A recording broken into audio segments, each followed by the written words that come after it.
Good evening. It's 8 p.m. Eastern Standard Time. It's Friday night, and you know what that means?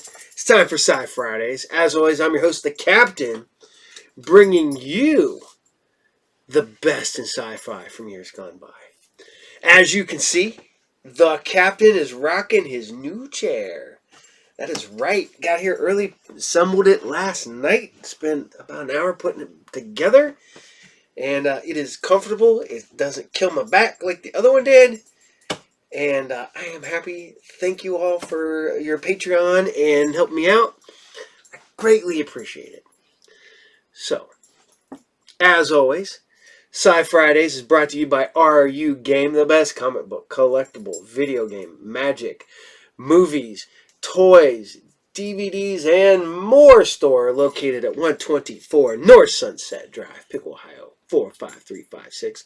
You can find us on Facebook at RU Game. It's the word R, A-R-E, the letter U, U-G-A-M-E. And you can find us on Facebook. And you can find me on Facebook. You can find me on Twitter. You can find me on Instagram. So, you know, the Captain's always looking for stuff, trying to find cool stuff. And, man, you guys really like what we've been running. I'm still mixing it up a little bit. Bring back some stuff from last week. Not necessarily in the same order. So, you know, I'm going to ask you tonight. What are you looking for? What shows haven't I aired? So I'm going to look into it. I know people are saying Street Hawk. Street Hawk, I can't air. They took that down. There's some other stuff people ask, but I can't air it. I'm always looking for new stuff. So, and also, would you like just a double feature of 2 sci-fi movies? Maybe I can find a couple movies that you haven't seen and boom, put that. I've done that before in the past. Maybe you like that. I don't know. Let me know. So, we're going to get this train a-rolling. Actually, get this boat a-chugging because I'm a captain, so I need a ship. Not a train. They get this ship going with some more Jason of Star Command.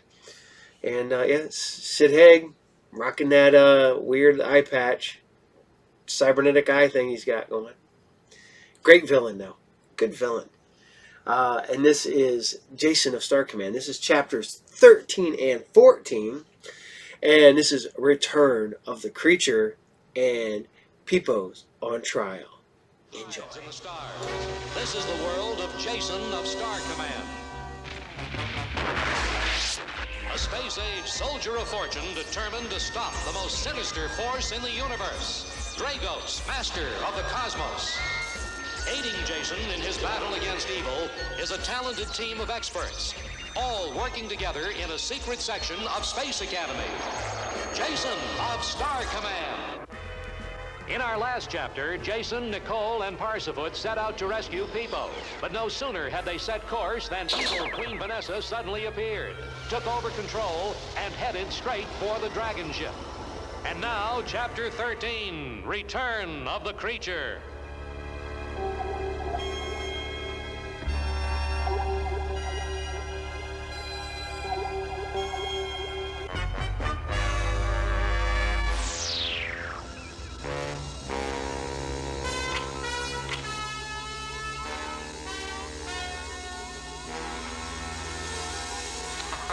Jason, Queen Vanessa has done her work well.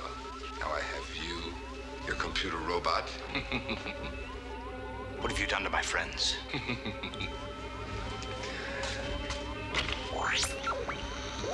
Your friends are in, shall we say, safe custody. If you hurt them... Jason? Jason. Your friends will remain safe as long as you cause no trouble. Take them away.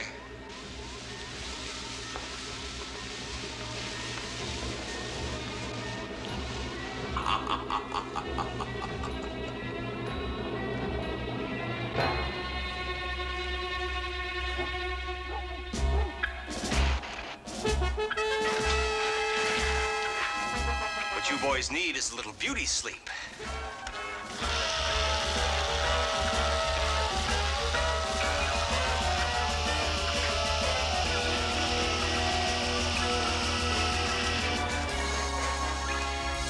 Sweet dreams.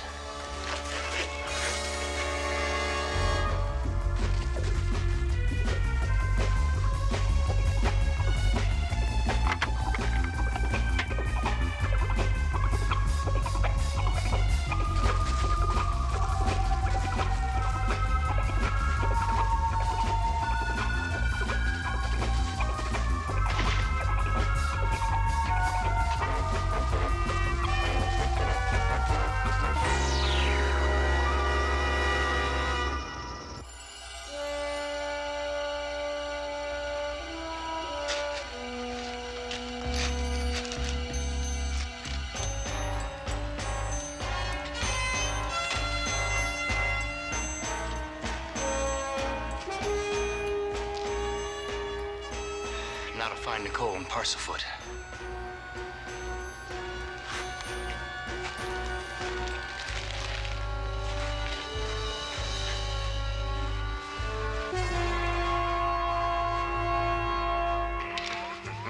When I am through with you, my little friend, Star Command will be finished. Master, the prisoner has escaped. What sector is he in? He's making his way to the service. Find him. Or what remains of him after he tries to rescue his friends. Yes, Master Dragos.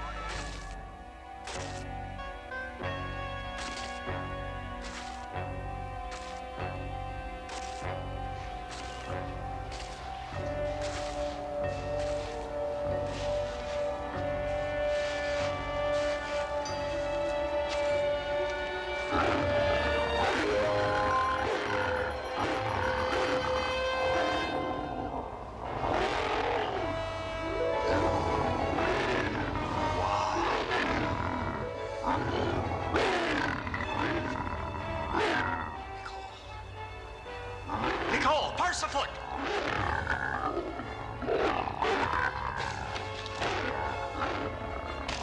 Jason, in the cave. Stay where you are until I take care of this guy.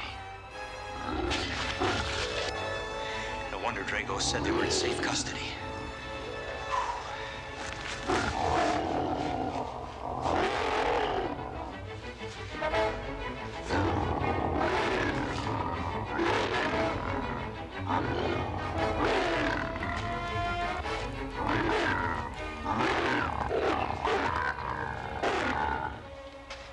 Time for your nap, big fella.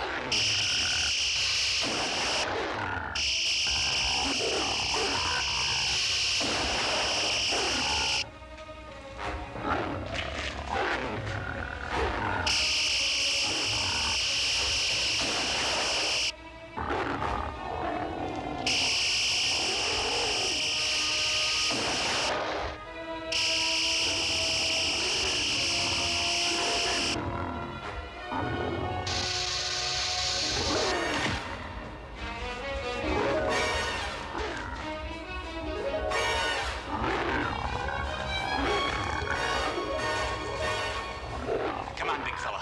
Just a short nap.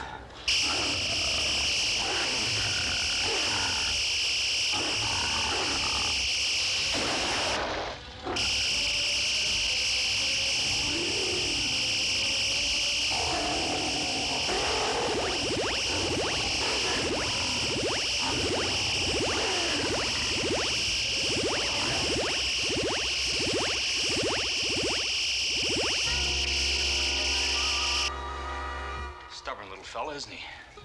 Nicole, Parsafoot, come out.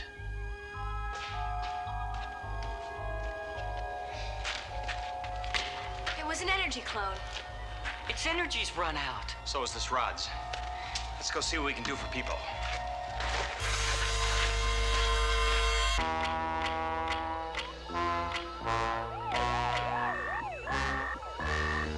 Master, the other prisoners have escaped.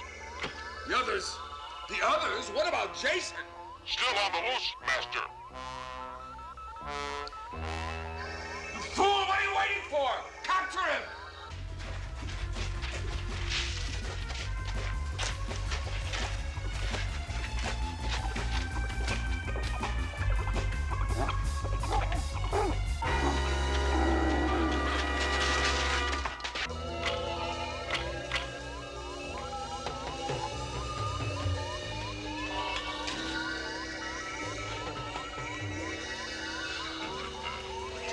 Now that I have realigned your circuits, robot, you'll come around to my way of thinking. But before we send you back in your starfire, we must set the stage for your performance.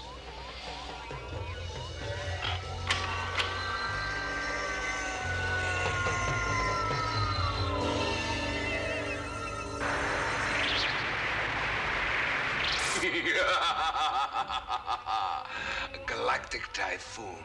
Perfect place to lose Star Command. Are the neutron jammers in place? Yes, Master. Good. We'll jam Star Command's guidance systems. Neutron jammers in? Now! Yes, Master.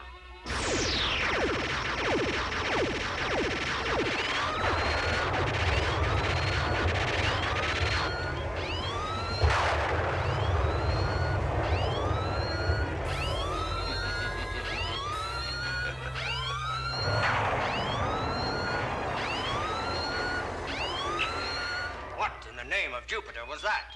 Our guidance systems are disabled, sir, and we're drifting off course.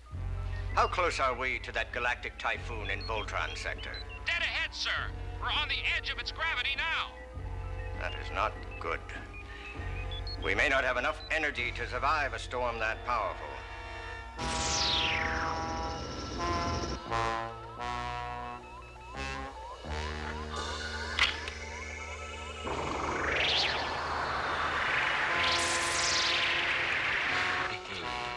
Perfect. The galactic typhoon will deliver the first blow.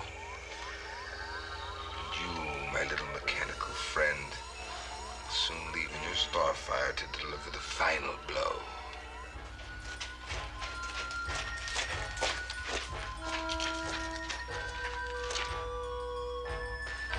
This is it. This leads directly to Dragos' command room. Let's go.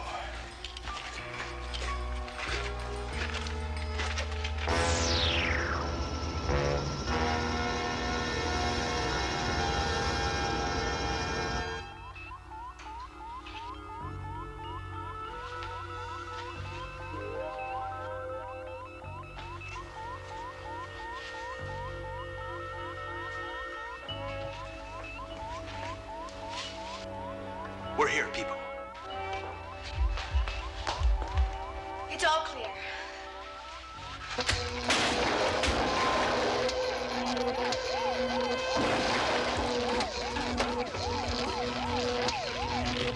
The mini cat's this way.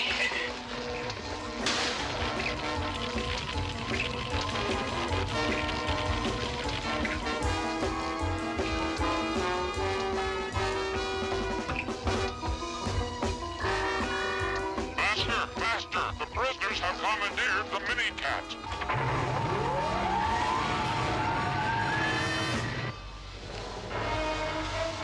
Let them take my little robot friend back with them. Jason and his friends will arrive back at the Academy just in time to join it in its plunge into the galactic typhoon.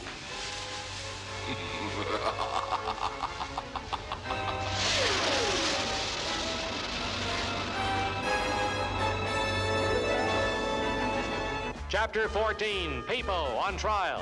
What devilish plan does Dragos have for Peepo? Can the Academy be saved from the fury of a galactic storm? Don't miss the next exciting chapter of Jason of Star Command.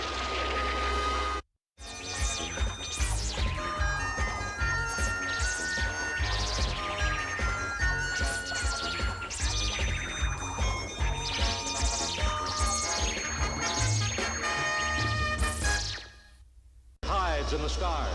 This is the world of Jason of Star Command. A space-age soldier of fortune determined to stop the most sinister force in the universe. Dragos, master of the cosmos. Aiding Jason in his battle against evil is a talented team of experts, all working together in a secret section of Space Academy. Jason of Star Command. Peepo on trial.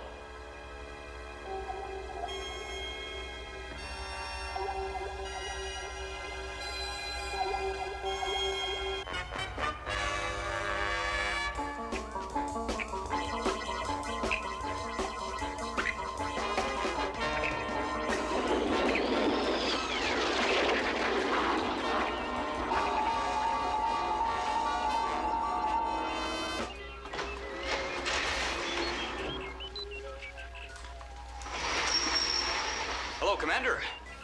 We tried to warn you, to keep you from returning to the Academy. But Dragos had all your frequencies jammed. What is it, Commander? A galactic typhoon, and we're being drawn into it. Dragos has disabled all our guidance systems. Frankly, we're helpless. So Dragos has had the last laugh after all.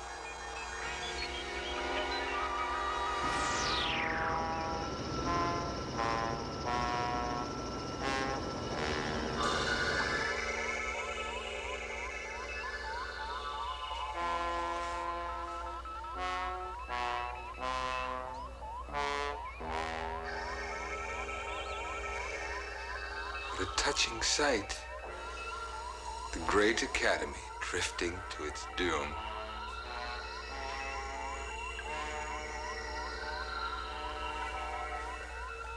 But I must leave nothing to chance.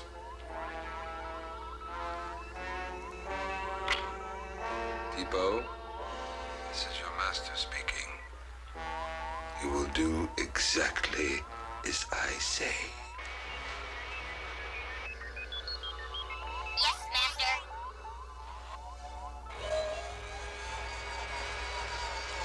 As you can see, we have tried everything to get away from the typhoon, but its pull is just too great.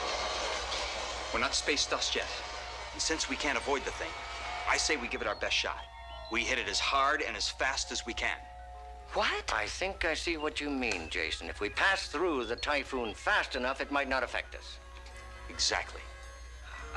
How fast is fast enough? Give me a minute.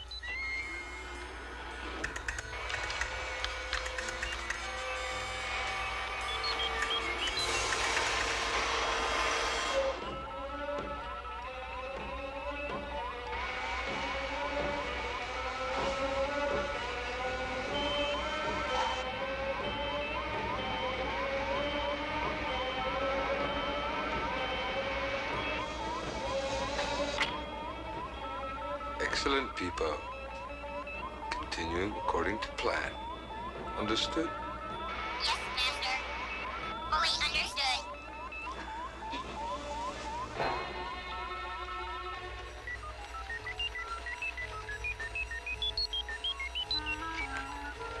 Well, it looks like 9275 lights. Jason, the Academy was never designed for that kind of speed. It's liable to come apart long before we reach it. I know it's a big chance, Commander, but it's our only chance. What do you say?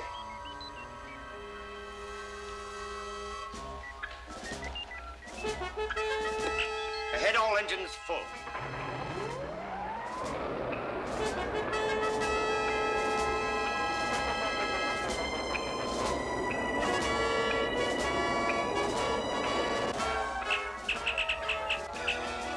We're picking up speed. We certainly are. More speed than we've ever had before. Still not enough to get through the typhoon. Let's keep our fingers crossed.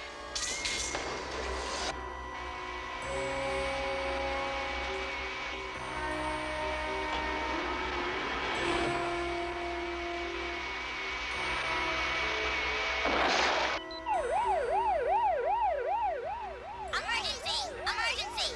Cargo hold number 2. That's people. He's gone. Someone help me! Hurry! Let's go. Let's go. Wait! Emergency! Emergency! We have a fire. You check on people. Then and I'll check the fire. D sector.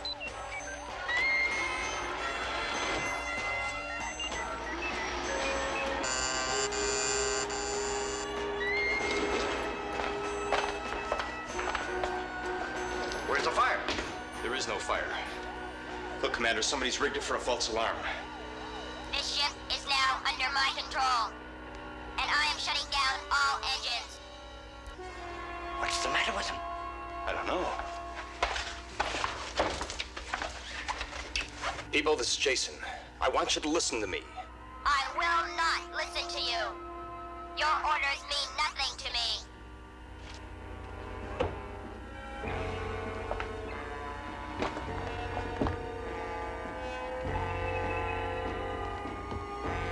He's jammed the door. Jason, We must get those engines started quickly.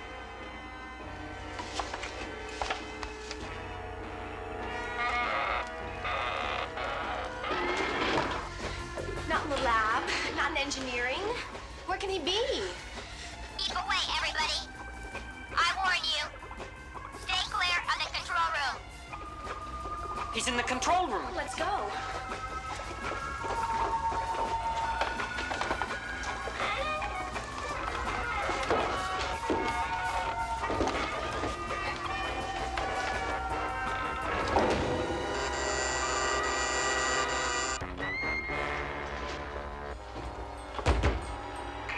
People, this is the commander.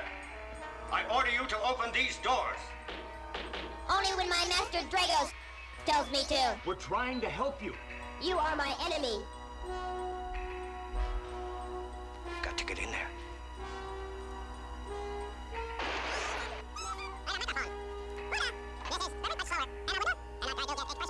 Yes, Wiki. There is trouble. But it's not People's fault. We've got to get in there and help him. I'll keep him busy talking. Will you get into the viewport and open these doors? Hurry.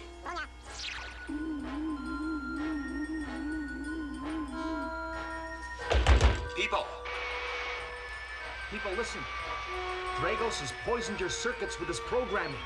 But you're still my friend. You are my enemy. Dragos is my friend. Time is running out fast. If we don't get those engines started soon, we'll be caught in a typhoon. People. People, listen, we want to help you. Dragos is my new master. I follow only his orders. People, this is Jason. I want you to listen to me. Stay away. I warn you. I have an energy rod. I will use it on you. People, this is the commander. I order you to open these doors. Dragos is my new master. I follow only his orders. People. Now hurry and open these doors.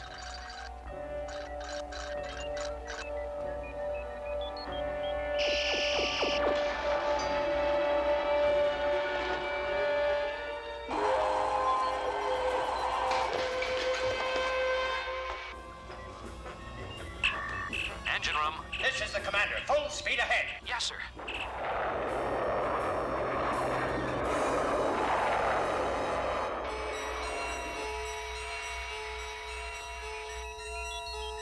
Nice work, Wiki.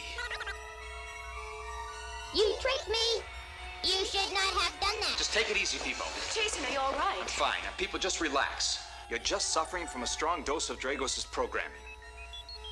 Can you fix him, Professor? Oh, I can fix Peepo, Jason. The problem is, can we escape the typhoon?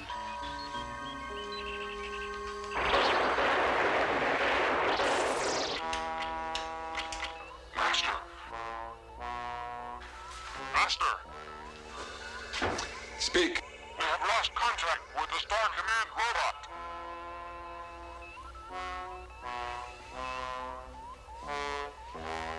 No matter. He's served his purpose. And in a matter of minutes, the Academy will plunge into the galactic typhoon.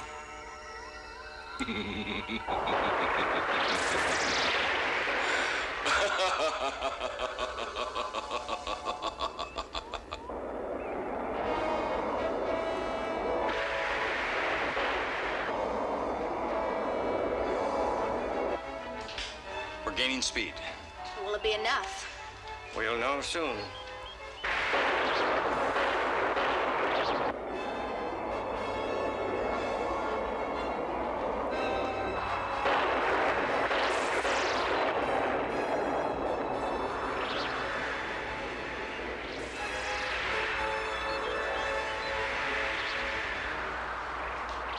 Contact with the galactic storm is 10 seconds. 9, 8, 7, 6, 5, 4, 3. We've reached target speed. 2, 1. We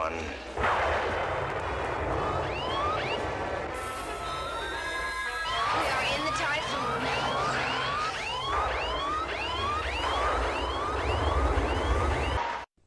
Ask him, ask him! Ask that! to the prom with a geek? Please say no. Excellent chance. You go to the prom with a geek? Okay, my turn. Do I have a secret admirer? Absolutely. He knows everything. Ask Xandar. Wave your hand and he speaks. Guess what he predicts, and the winner gets the special fortune read. You will get a phone call about this. Ask Xandar, the talking wizard game. Definitely. It's sometime in the future. The ultimate challenge. Crossfire. Crossfire. You get caught. Crossfire. Crossfire. You get caught. Crossfire. Crossfire. Crossfire. Crossfire. You'll get caught up in it. Hey, how you guys doing? Hey, man, we talk about Robotech and stuff on there, man, and you guys see all this stuff. I got Robotech, some Robotech behind me. I am a total sucker for the Cyclone Cycles, man. Those are just cool. Right there, boom, and right there, boom. Look at that. Yeah. That's the official guide to Robotech Universe Art Volume 1 from StarLost. This was printed a long freaking time ago. But, alright, I hope you guys still liking Jason of Star Command. Like I said, the serialized nature of this makes me want to just keep it chugging. Because it's boom, boom, boom, boom, boom. I mean, I thought about just taking them and editing them down so that they're one big episode. Maybe I'll do that down the road. Maybe I'll just take this, cut it all together, and make one big, long movie. But maybe not. So you guys keep asking for it, and I don't want to be the bearer of bad news, but we are almost out. And that is Hardtimes on Planet Earth. It's legitimate. We're on episode 12. Not many like one episode left to go. So I'm sorry, but I will play this until it's done. You know, because it's Hardtimes, and you guys are all really digging Hardtimes, and I appreciate it. That is fun. It's a great show. Very dated, but whatever. You know, it fit, and people like it, and I like it, and I'm bringing it to you. So this is Hardtimes on Planet Earth. This is episode 12, and this is All American. Enjoy. I need help now. I was told to give you a pop quiz. How do I pop your quiz? He is different, that boy. It's a classic overachiever. I was a great leader once. It's good to have a friend from home here. I'm going to rule this pitiful world. I will tell them the truth. Do not interfere.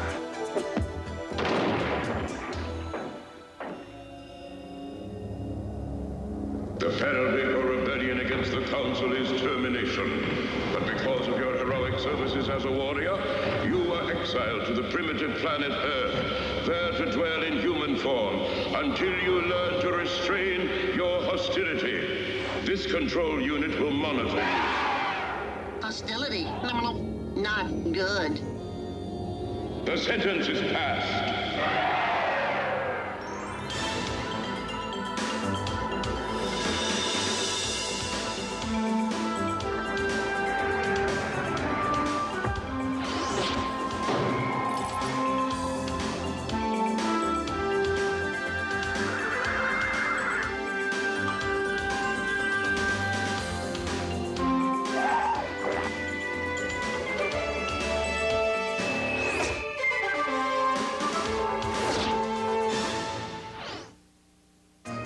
Hardtime on Planet Earth.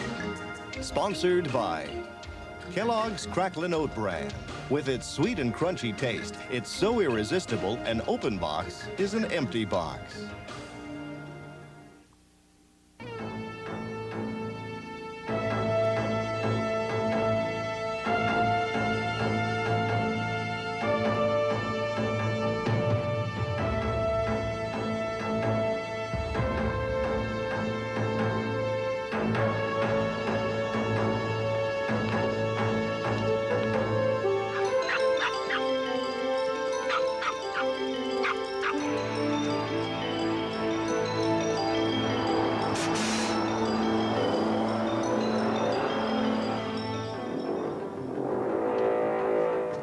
incomplete.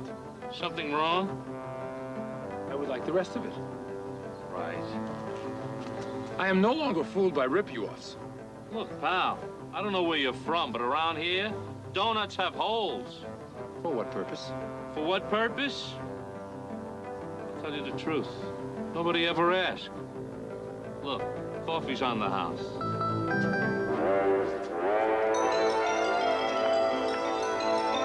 Lovey, no! Come back here! Oh, no! Look out!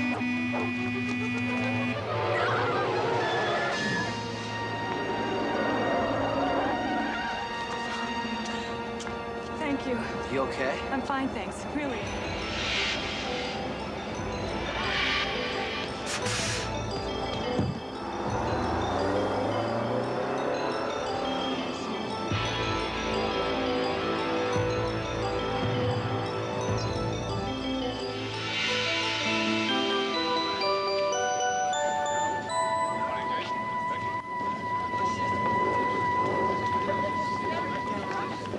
The little rat glued all the drawers to my desk shut. I'd like to talk about it when we have a little bit more time, Bill.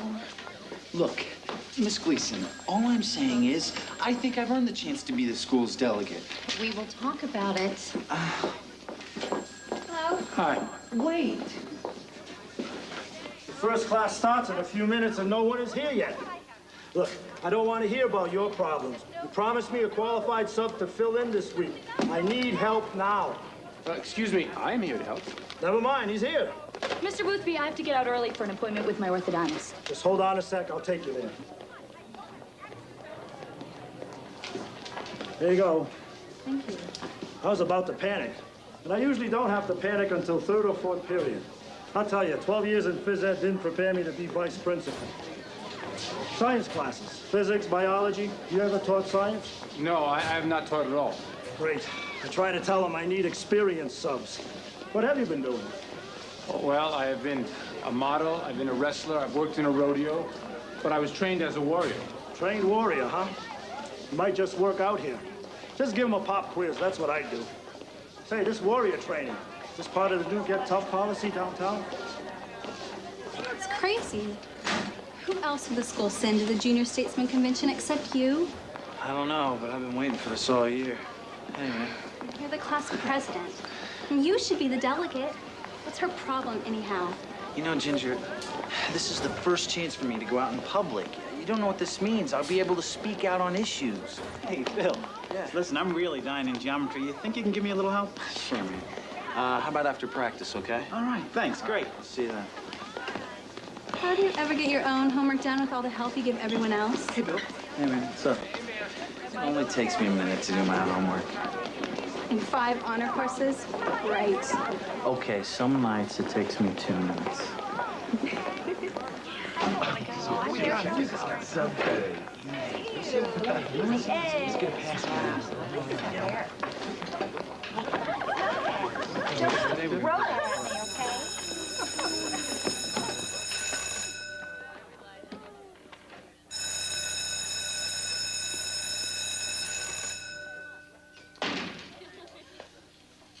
Why does that song only have one note? I have heard other songs on the radio, and they have many notes. Why does that only have one? What, the bell? Saying it's music? I think he's trying to get you to think for yourself, Jojo. I don't know. It's a noise. It's not music. Yeah, music has a good beat and you can dance to it. Actually, the definition of noise is irregular vibrations at irregular intervals, whereas the definition of music is regular vibrations at regular intervals. Therefore, the bell could be considered music. Teacher is correct. I often have a difficult time distinguishing between noise and music in your society. I was told to give you a pop quiz. How do I pop your quiz? Our regular teacher, Mr. Herschel, usually just asks us questions about the homework reading. Ah, then the pop quiz is a test for knowledge. What do you read? Well, we just started the section on human anatomy. Human anatomy, yes, good. Many questions on the subject.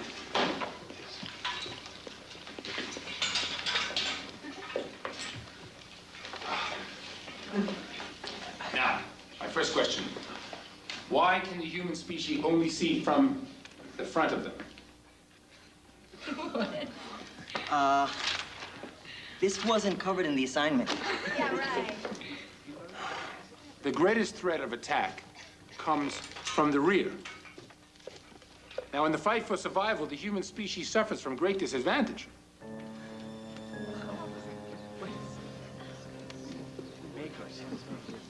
Nobody knows. All right. My second question is, at the end of each limb, there are 5 appendages. Why aren't there 3 or 6? What is the purpose of them? Ew, I can hear you. I can find many uses for these. Me too. But very few for the lower ones. Is this quiz gonna count? High school, adolescence, effervescence, learn your lessons, history, biology, geometry, pop quiz. Prom night, double date, dad's car, not too far. Have a ball, study hall, study hard, steady date, homeroom, homework, homecoming, rah, rah, rah, sis, boom, bah. Ah, this explains why the youths of this society disappear every day from 9 until 3. They are held in these warehouses and subjected to intense programming.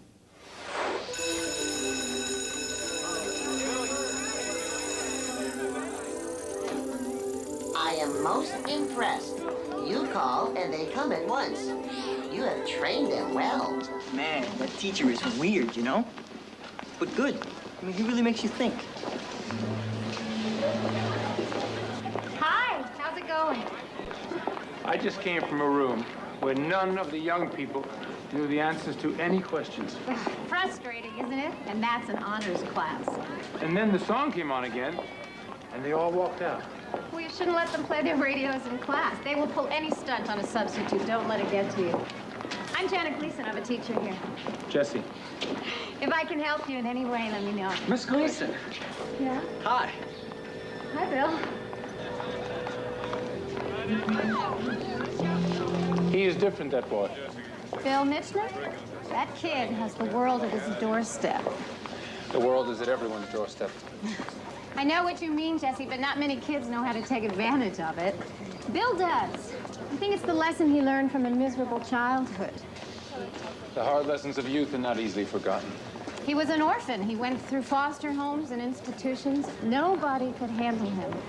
But somehow he managed to pull himself up and turn himself around.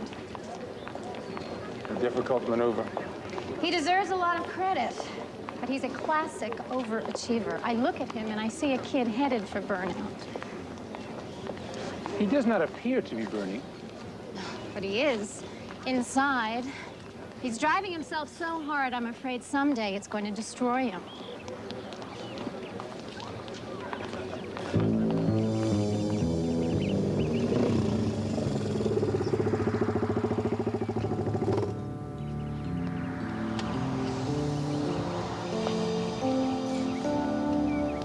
So, anything else today? No, I think that's everything. All right. Hi, Mrs. Tucci. Oh, hello, Bill. Great strawberries today. You know, Mr. Tucci loves strawberries on his bran flakes. You're right. You better give me some. Oh, he's such a good boy, Mr. Roberts. You've been a fine guardian to him. My daughter Connie tells me he got a scholarship somewhere. Harvard. Gonna be a big-time lawyer. Oh, a Harvard lawyer. Oh, he and my Connie would make such a lovely couple. Ciao, Mr. Roberts. Bye-bye, Mrs. Tucci. Bye-bye, Mrs. Tucci. Bye, Bill. Oh, don't forget your strawberries. Oh. You're welcome. Bye-bye.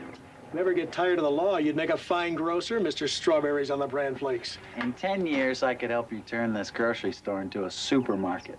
A chain of supermarkets. To run a supermarket, I'd have to be Superman. Thank you very much. I'm happy. Yo, we're late for practice. All right. I'll see you later, Pop.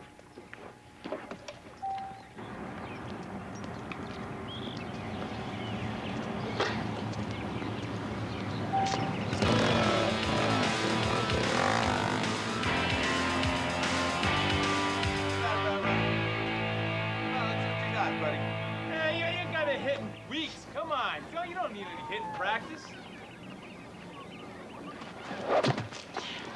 Hey, Michener, give the hand a break, okay? I don't mean break it. Come on, Michener. Drag him out. Jesse, that arm is going to take us to the state championship again this year. Only the arm? How was this done? With fastballs. Nobody can hit the kid.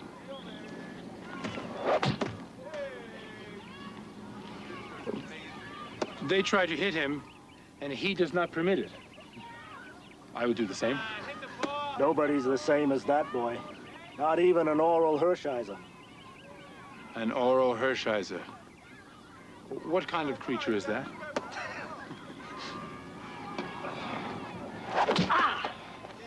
Good performance, yeah! Are you tired of playing? Tired? Oh, no. I just struck out as usual. Oh, you must be very good. The ball did not hit you. Well, the idea is to hit the ball once in a while, you know? I don't think anybody here understands that idea. Well, I'd like to see you try it. Very well. Ah, a wise idea. These bodies have very fragile heads. Yes. Oh, look at you, big sucker here, huh? Yeah, big teeth. Yeah, right. I will try.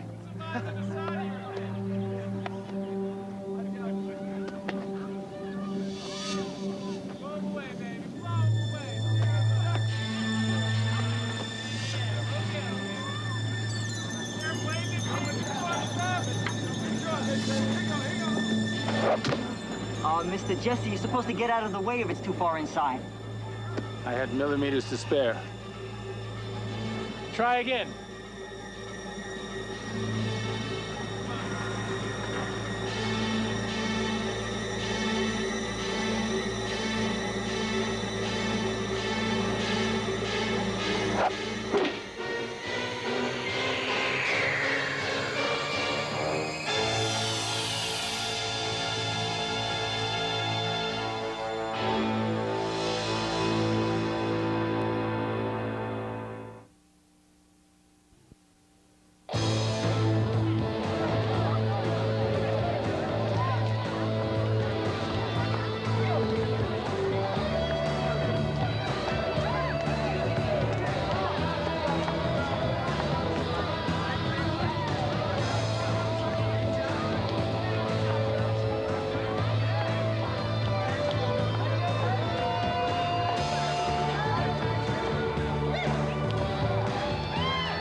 Bill?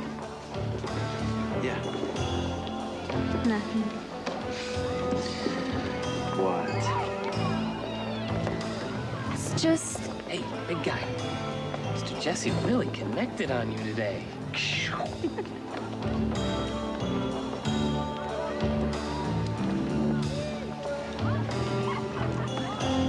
I worry sometimes is all. Worry about what? Us.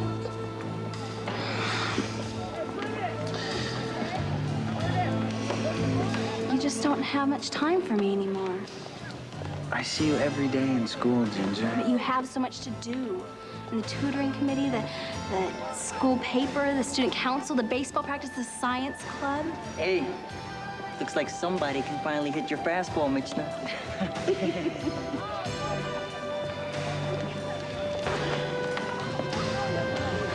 Sometimes I feel like I can't keep up with you. Hey, it's not like I need anybody else. I don't even want anybody else. Next year, you'll meet all those Ivy League girls, and you won't even remember me. Don't you see? It's all part of a plan.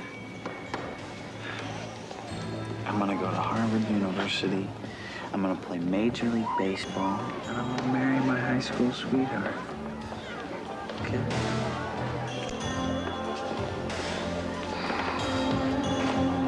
Plans don't always work out.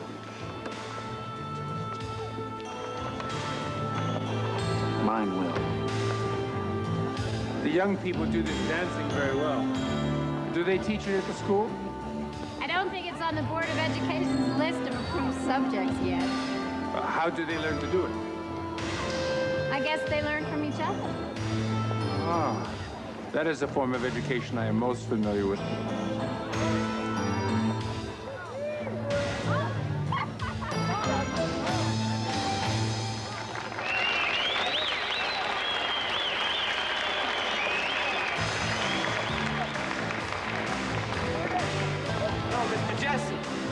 Noise or music?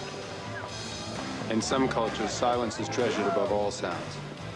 Don't you dance, Mr. Jesse? Miss Gleason dances, don't you, Miss Gleason?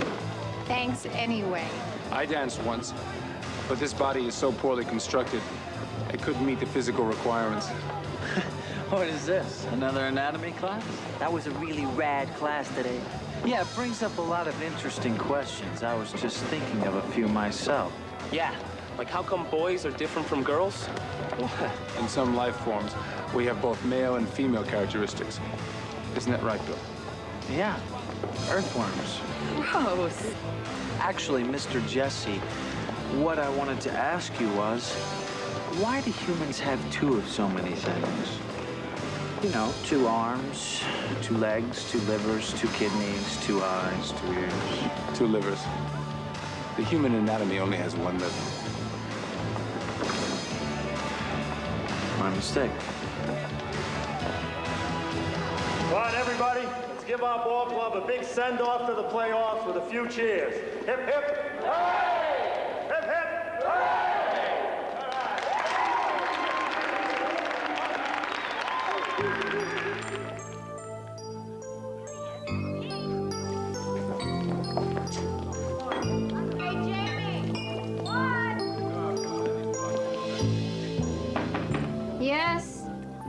'Oh, Bill, hi, come in. Hi. You wanted to see me? Yes? What's going on here? Looks like something to do with fluorocarbons. Yes, I thought it would be interesting if the class could see the effect they have on the ozone layer, but I'm still trying to figure out the best way to illustrate that. Bill, I want to talk to you. Okay. I have given this a lot of serious thought, and I'm not going to recommend you to the Junior Statesman Convention. What? Why? I haven't done anything wrong. No, you never do anything wrong, and it's so special that all of us have the tendency to pat you on the back and say how terrific you are. Then why? Because we owe you more than that. I see you putting yourself under constant pressure to perform. Have you ever stopped to ask yourself why? Yes, because I can make this world a better place. You are only 17. That much stress isn't healthy for anybody at any age. You look worn out. And your grades, as high as they are, have dipped this quarter. I will take care of my grades. I can promise you that, okay? Look, Ms. Gleason, I don't think you understand how important this is to me. Really, please. I know how disappointed you are. I just feel like you have enough to handle right now. The human capacity for ignorance never fails to amaze me.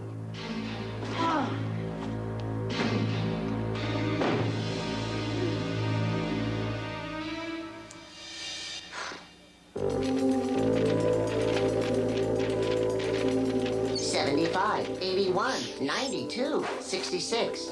Ah, these numbers are called grades. Yes. I've encountered one student with much higher numbers than all the rest. What does this mean? It means he will acquire a good job, a wife, a sports car, and the title Yuppie. Or he might become a nerd. Come on, you gotta go. Keep it down, we're gonna get busted. Hurry up, hurry up. Don't drop the paint. Hurry, 1, 2, 1, 2, let's go.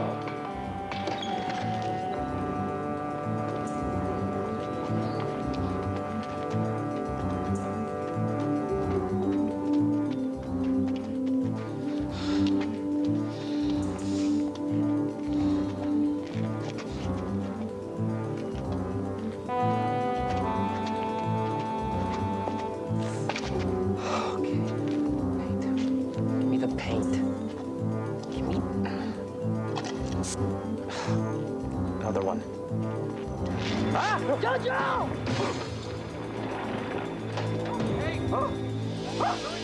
Somebody help me! Help!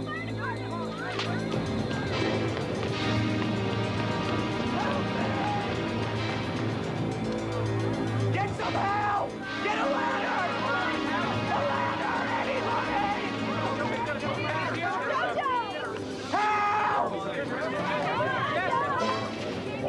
Hurry! I can't hold on!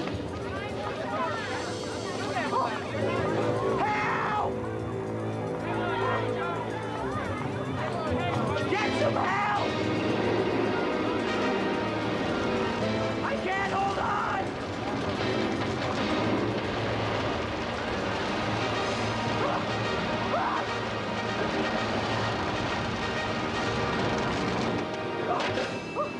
Slide down the pole.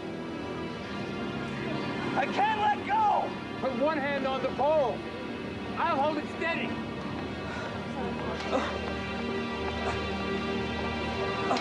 That's it, Jojo.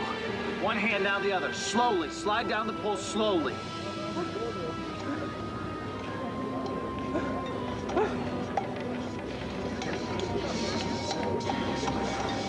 That's it. Slowly, Jojo. Slowly. All right, we got it. That's it. That's it. That's it. Okay. No problem. I'm fine.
What are you doing here? What am I doing here?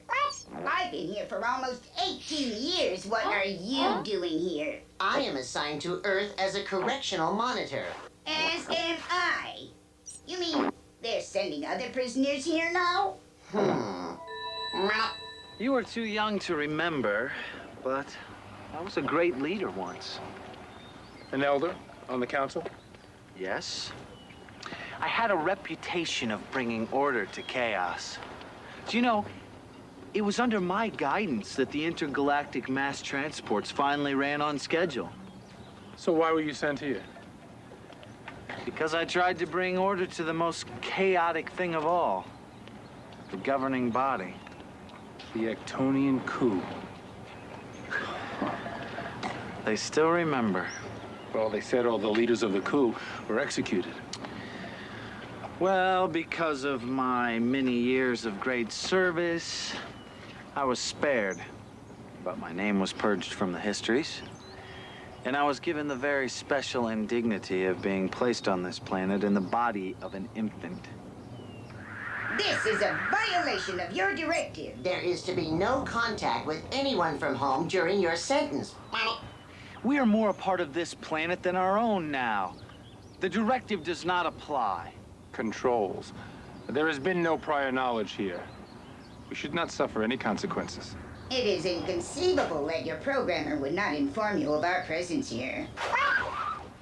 Are you suggesting that I am in some way responsible? I have had a spotless record for 18 years, and now this cheap new model's blunder. I will not hover here and allow an outdated unit with a low-definition dome talk to me that way. Your video banks are filled with television programming.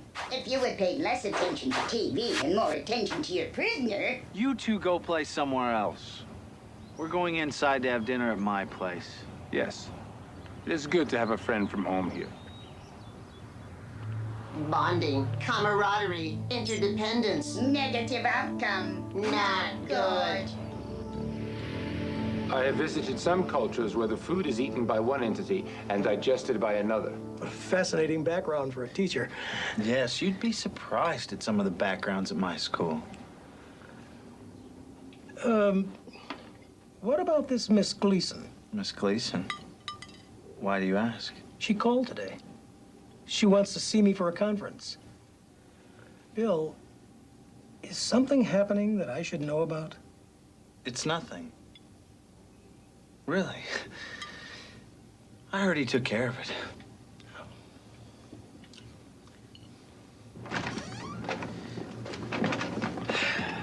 He is your parent here?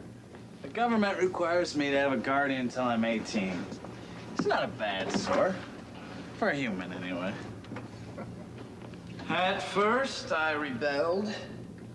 Trapped in a child's body. I was humiliated and angry.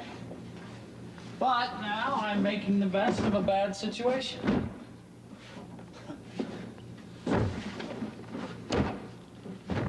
I've studied the society very carefully.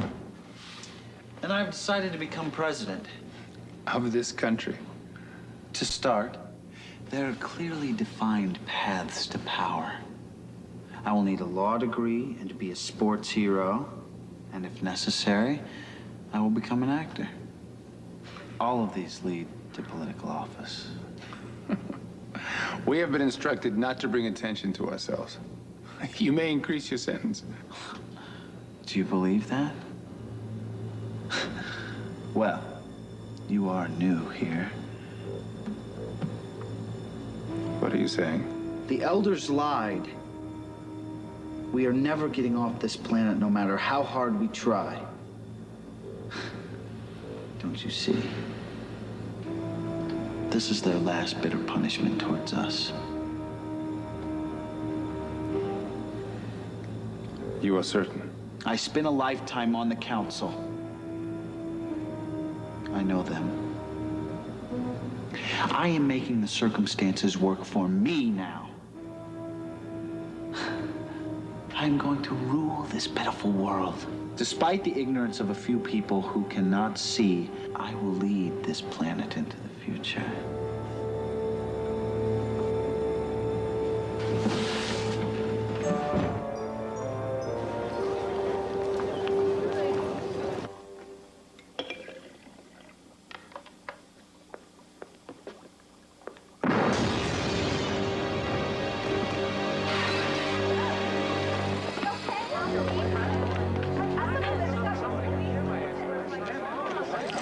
I don't understand. It was a simple demonstration that I was preparing for class.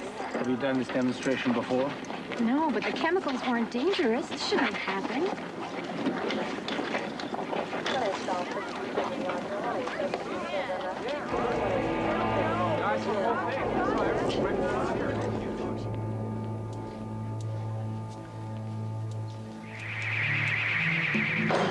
It is time to sever your relationship with the other prisoner and depart.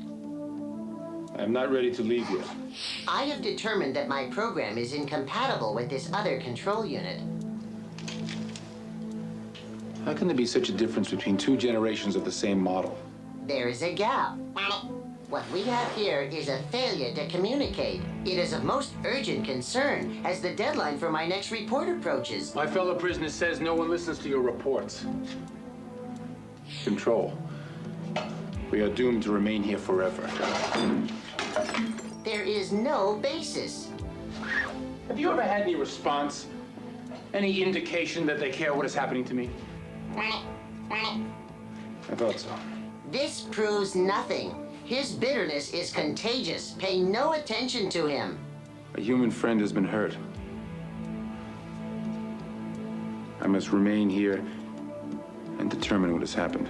Quite simply, the fire was caused by a catalytic reaction resulting from the introduction of highly compressed silicon into a hydrocarbon chlorination process.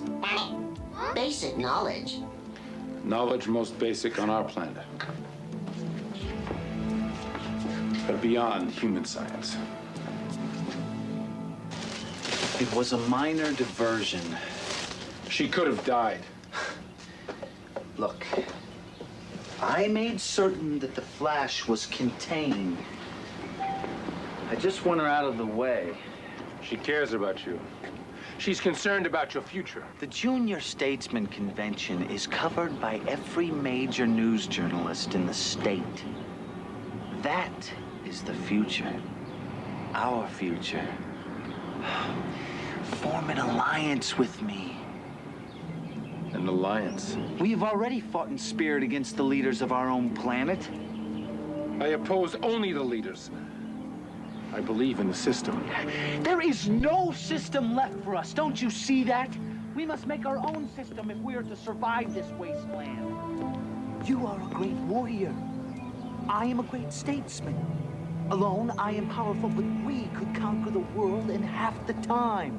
Haven't we learned as children that the lust for power has been the greatest evil?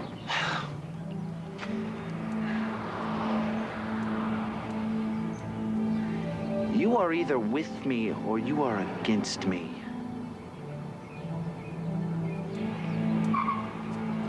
You could never settle for a true ally. In time, you would even betray me. Then accept your fate meekly and wait for the call home that will never come. But I warn you, do not interfere.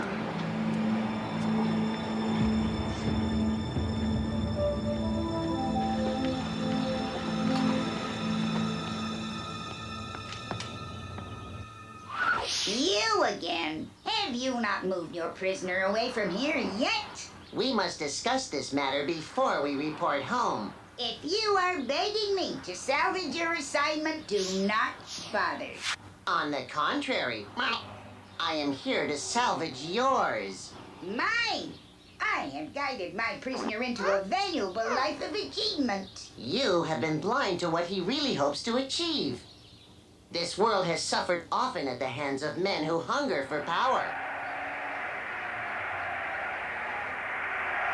It must not be allowed to happen here again.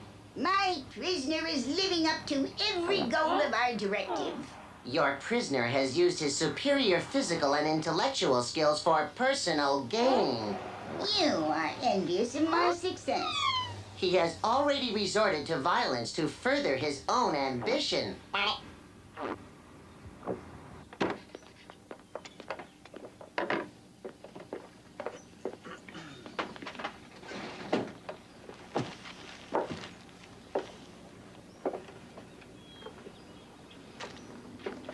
You could really do it, couldn't you? What? Turn this place into a big deal? Why, are you changing your mind, Pops? How is it possible? Someone so young can be so ambitious. It's the American dream, isn't it? No. No, it's more than that with you. You want to be on top of the mountain. Did you hear me say that? Yes. Yes, in your argument with your teacher. Bill, you're just a boy. But you sound so old, so experienced. Well, there is no minimum age requirement for winning success, now is there? What else did you hear? Well, I'm convinced you're not exactly what you seem to be. Why do you say that? I know there are two Bills inside that body. The one that I know, and there's the other Bill. The one who's so alone, so private. With a secret that's so dark he can't even share it with me. Why do you say that? I just knew. Ah, Bill, you're too good to be true. Still, you're not as happy as you'd like everybody to think you are. Is that all you're worried about? I know to many people my life seems insignificant. Grocer, a merchant. What has he achieved, huh? Well, I'll tell you what. I have friends. I have neighbors. And loyal customers who know I am fair and reasonable. Bill, take some advice from an old man. To be happy, you don't need to be a big deal.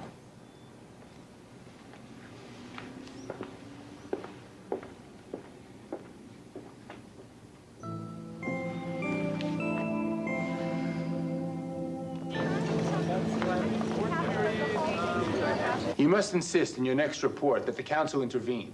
I am only the messenger. We only observe and report. But if they don't even study the reports, then there is no hope at all. Control is very interesting. After meeting another of my own species, I feel more isolated than ever. Mr. Jesse, they want you in the office downstairs.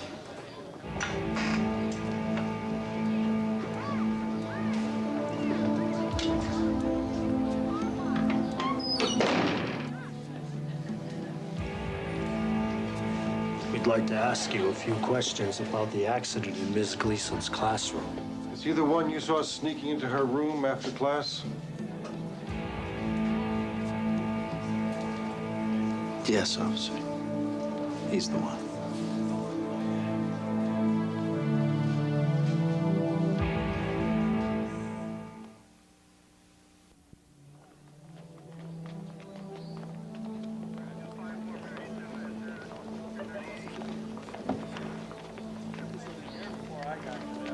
Watch your head, sir.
Fear not, my friend. The people of this planet will love me. Or they will learn to. I will tell them the truth. No one will believe you. You're a simple street person. I am the all-American. I am the one most likely to succeed. I will tell them the whole truth. It is forbidden. You cannot tell them of our extraterrestrial origins. You will be immediately terminated. I will save the council the trouble by killing you myself.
Kill me if you must.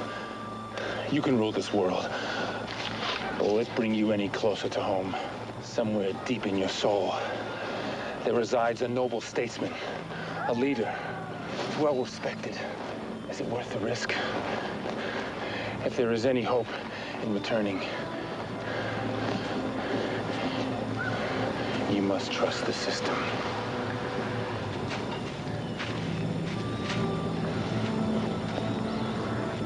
I'd forgotten about home.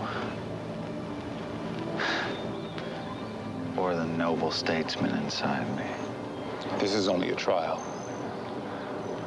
We were sent here to learn. Learn from a simple human grocer who only knows he's fair and reasonable.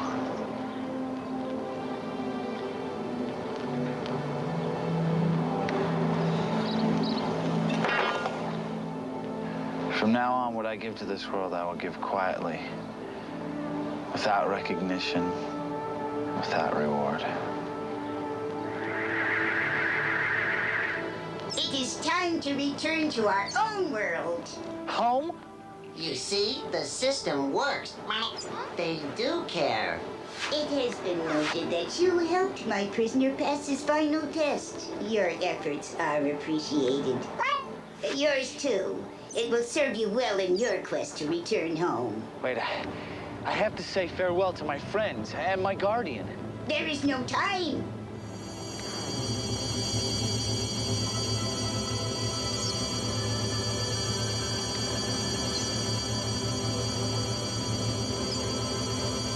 How does it feel? It feels wonderful. I will work at home for your release, my friend, my great teacher.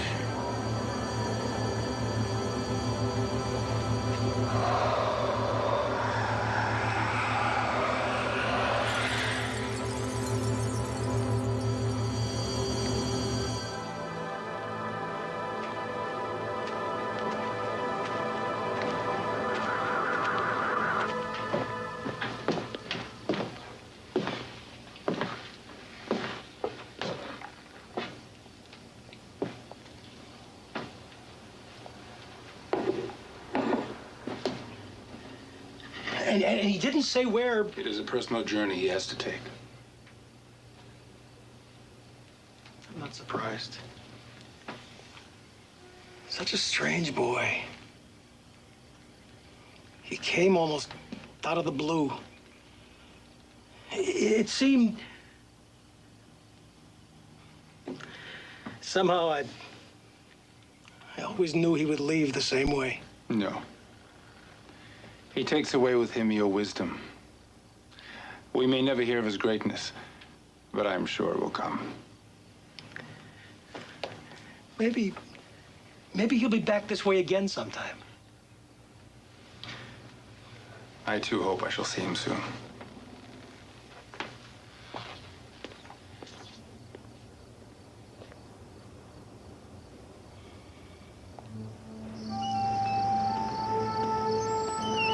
The call will come for us someday. It does help knowing there is hope.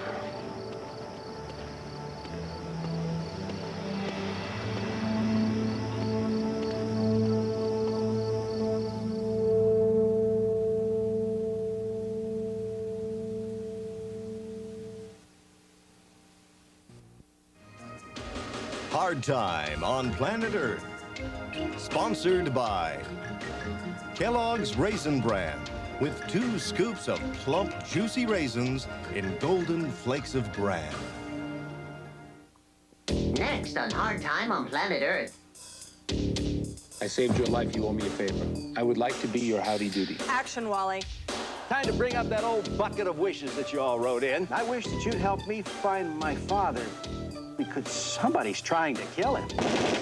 There are some things I know that other people want to stop me from talking about. Dad! I will make Timmy's wish come true. Mom, do you know where Dad is? Now my life's in the hands of Captain Kangaroo.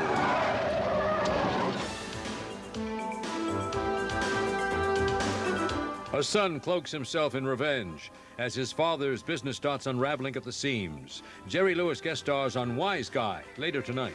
But first, McCabe must protect a newlywed from a husband who's digging for gold and maybe her grave on Jake and the Fat Man. Next.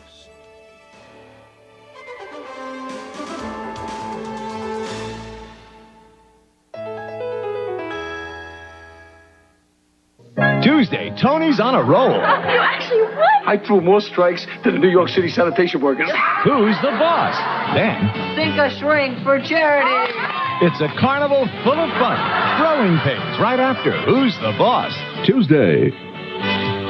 At your dealer now, a new form of driving excitement, Pontiac Le Mans. A new import designed in Germany and equipped to feel as smart as it looks. Pontiac Le Mans. Quality built in Korea, the roomy, distinctive 1988 Pontiac Le Mans delivers excitement with sticker prices starting as low as $59.95. See the Le Mans, Pontiac's new import, at any of your 9 Pontiac Excitement dealers.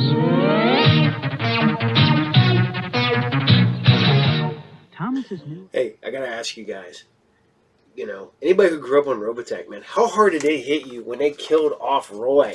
Boom, Roy, right there. They killed him off, and that was unheard of for a kid's cartoon back in the day. But it's funny, when I go through here, because they have the ages, like Roy was 30. Lisa was 24. And the one that kills me is, you know, yeah, you got Rick. Rick was, Lin Minmay was 15. 15. And Rick was 19. But here's what I like. Captain Gloval was the old man. The old man. And they have him at 52 years old. That means that the captain is 3 years younger than the captain from Robotech. Yeah, that throws me. Because remember, at a certain point when you're a kid, anybody over the age of 30 is old. I mean, he literally had a TV show on that called 30-something. It was all about older people. And that's bullcrap. So, all right, here we go, guys. We are going to keep going, and we are going back to StarLost. StarLost was created by, like I said, Harlan Ellison, which he basically hated what the network did to it, and so he had his name taken off of it, and that's why it's Cordwainer Bird, because he didn't want his name on it. But they bring in Ben Bova, a renowned sci-fi writer, to be the creative consultant on it, which I think is weird because they had one of the best creative consultants ever in Harlan Ellison, and then they crapped on it. And you'll notice, you'll see Dave Bowman right there. You'll see him as the, going around, and he was the reason the show was expensive. They had to pay a lot of money to get him. A lot of money at the time. And it was funny because they ended up doing a book on this, and it was like Phoenix from the Ashes. And that's what he's proud of. Man, people love just cutting the hell out of Harlan Ellison's stuff. At least when you talk to him, he would tell you all about it. And it's sad that he is gone. One of my idols, super great guy. One of the most interesting people I've ever met in my entire life. And and that was all because he sat down and we had dinner. So we talked for about an hour. And it was a blast. But here you guys go. This is StarLost, Episode 2, Lazarus from the Ashes. Or Lazarus from the Mist. Because I'm reading ahead. That's right. All right. StarLost, Episode 2, Lazarus from the Mist. Enjoy. The giant Earthship Ark, drifting through deep space over 800 years into the far future. Its passengers, the descendants of the last survivors of the dead planet Earth, locked in separate worlds, heading for destruction. Unless 3 young people can save the StarLost.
I would really like to know what all these things are and how they work. I said we were ready to give up. Go back to Cypher's quarters.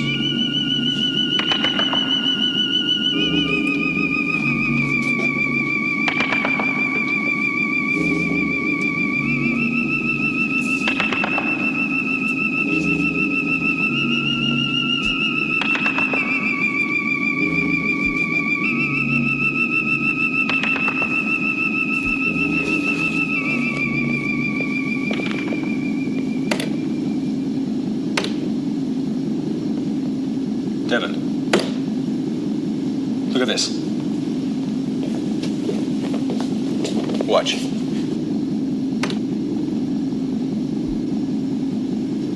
Command Medical Center, Emergency Medical Center, Level G. Command Medical Center, Emergency Medical Center, Level G. Could someone be there? I don't know, but I'm going to find out. You know where to go? Command computer room. Command control bridge. Well, there must be a command medical center here somewhere. Look for the medical symbol.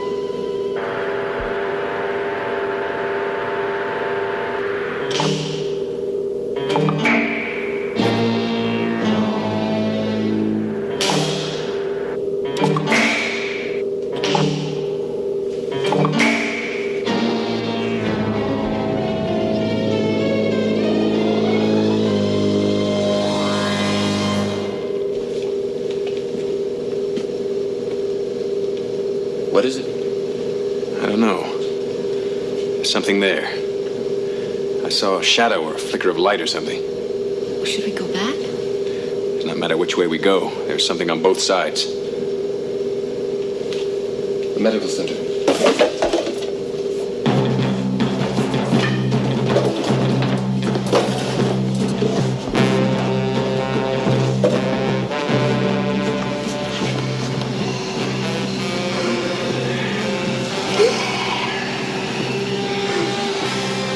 What's that sound?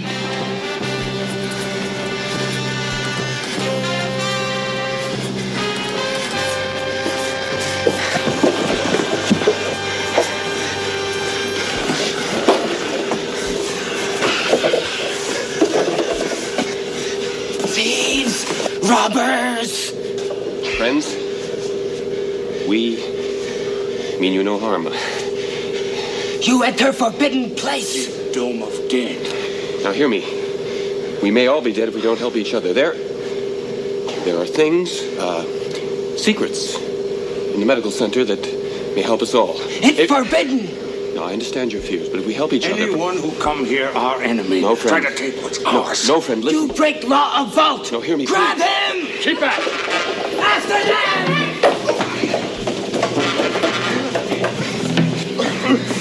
Get back or I'll shoot.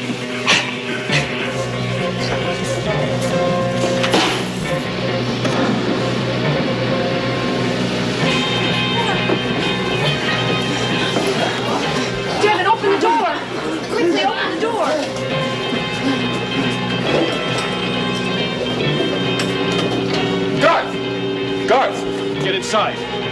I'll be all right. Hurry!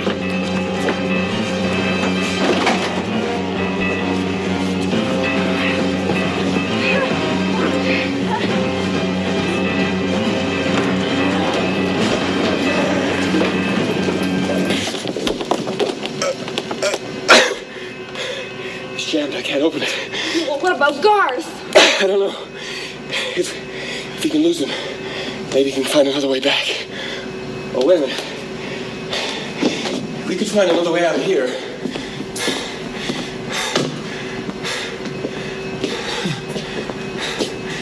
Emergency. There's nobody here. Hello? Anybody here?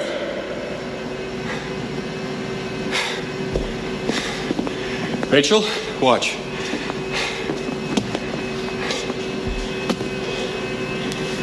Can I help you? Can I help you? It's a general information machine. Just like the one on the command bridge. Can I help you?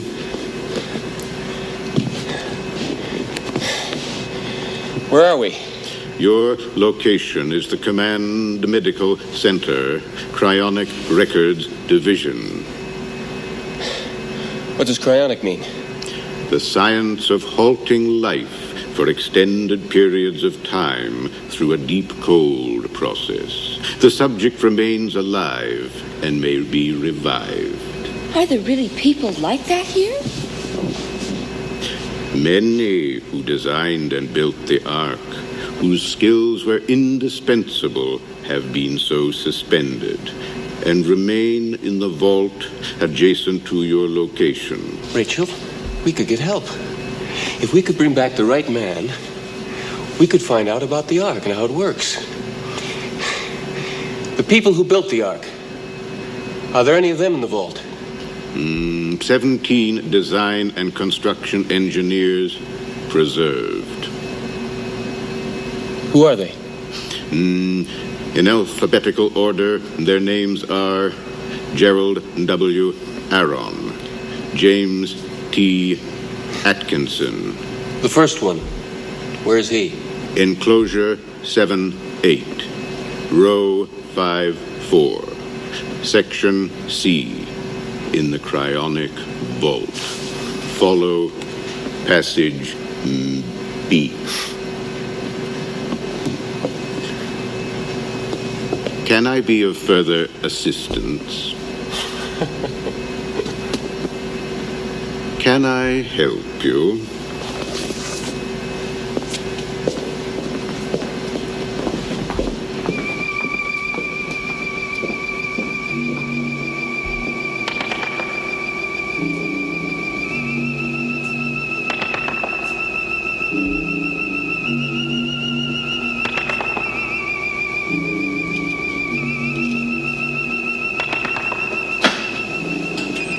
You want Dr. Aaron.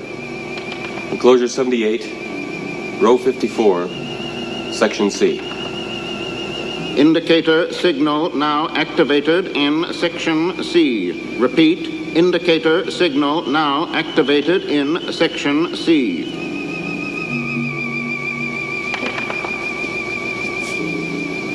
William? Andrew? Adam? Trent? Abbots? Percy? Strange. Half these containers are empty.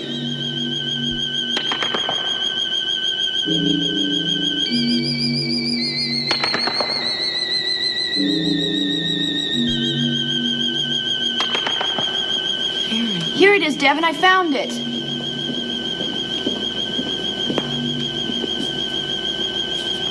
International Society of Electronic Engineers. Cryonic procedure completed July 29th, 2291.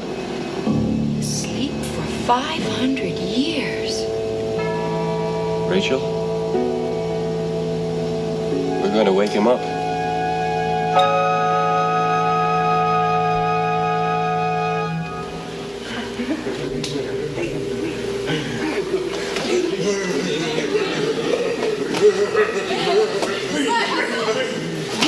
Faster! Faster! Come! Come! Psychic!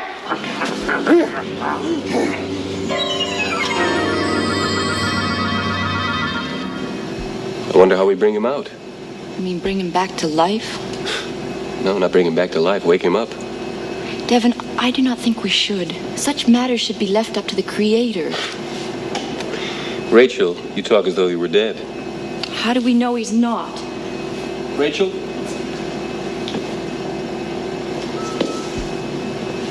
Understand something. These people were saved for the future when they would be needed. Well, this is the future, and we need him. But maybe we're tampering with something we have no right to. Devin, please understand. We might kill him. Even if we did all the right things and did him no damage. If we brought the man back, do we know what might have happened to him, to his mind in all these years? Devin, please, let's think about it. Rachel, we've got no choice. There's nobody here to help us. We could never learn enough on our own to get the Ark back on course. We don't even know how to steer. And right now, we've got to get help for Garth. Now, I don't know what may happen to Dr. Aaron if we begin, but what will happen to all of us if we don't? Because you know the same thing will happen to Dr. Aaron eventually. None of these people would ever be brought back. It just may be that Dr. Aaron may be able to tell us what to do and even how to get out of here.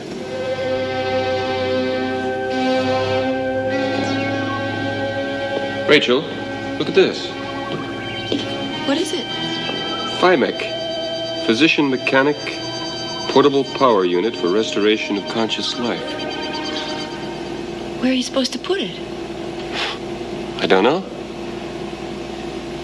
Oh, wait a minute, that looks about the same size.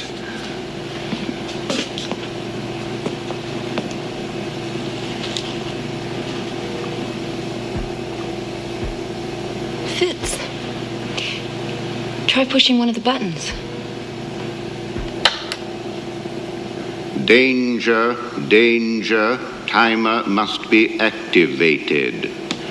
Danger, danger, timer must be activated.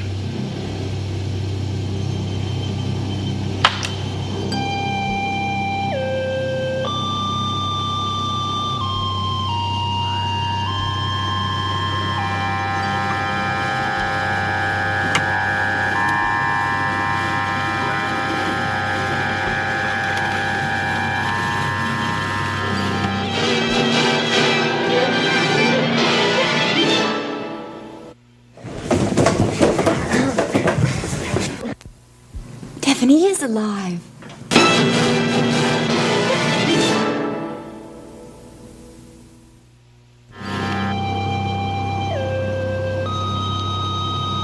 There's no movement.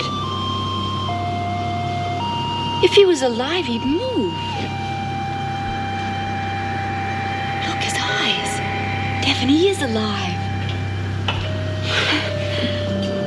Subject will remain disoriented and unresponsive in first moment of consciousness. Memory slow to return. Vital functions monitor reports satisfactory restoration life processes. Insert case history cassette into computer module. Case history cassette into computer module. Try it.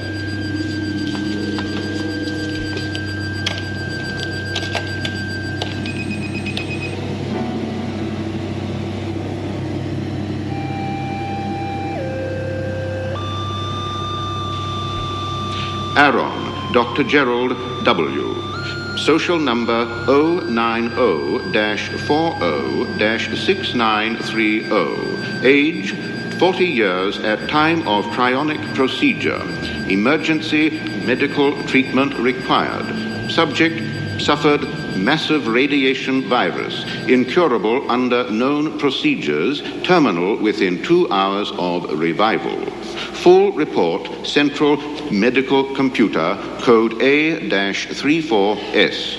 Repeat, subject terminal within 2 hours, immediate medical treatment required. Devin, we've sentenced him to death.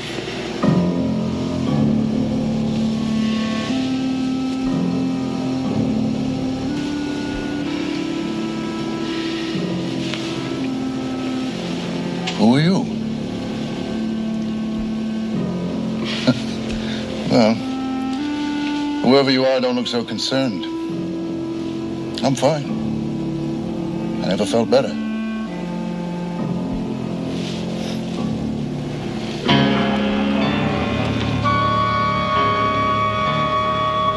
There are 2 others.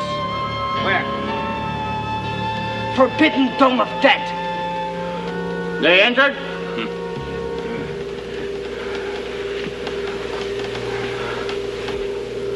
And you? Answer! My name is Garth. From where, then? Cypress Corners. Cypress Corners? Where's that, then, eh? Down long tube. That's all he say. He bring new thing to fight, see? But I take away. We kill others without that. Let me see. No.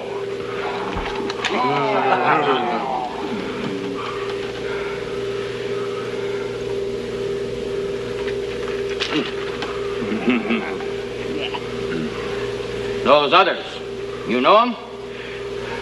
They're my friends. We come from the same place. Cypress Corners. Cypress Corners? That is a dome, far away from here. Not like this place, huh? No. Much better, you think? Better than our place? No, it's different. Tell me different how, then? Well, Cypress Corners is warm. There is sunlight and trees, grass. And the dome is so big, it takes a man days to walk across it. Days? Huh? What do you mean by days? Well, day, sleep, wake. That is a day. Now, it takes a man 2 or 3 days to walk across Cypress Corners. Oh, so big! Then not look like this, huh? What grass? What trees? And what that light you say? Well, sunlight. That is a great bright light in the sky. Well, half the time it is light and warm, feels good. The rest of the time it is, well, it's like this, like in the tubes. The ground is soft and warm. You can lie on it. It feels good. Makes things grow. Grow? Well, things to eat. Fruit, vegetables, apples. Apples? Well, food. Food, yeah, food. Have you ever tasted an apple? It is hard and round, sweet, very juicy. We know nothing like sweet, but stories from our fathers. They tell of wheat and other food. But we have nothing like sweet or juicy here. What we do? I catch, I kill. I catch, I kill. Yes. Wait.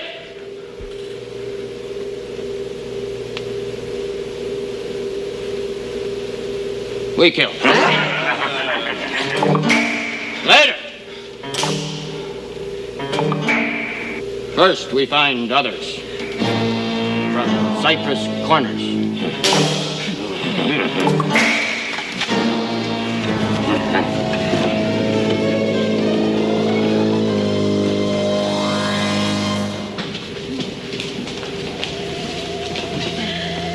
Cypress Corners.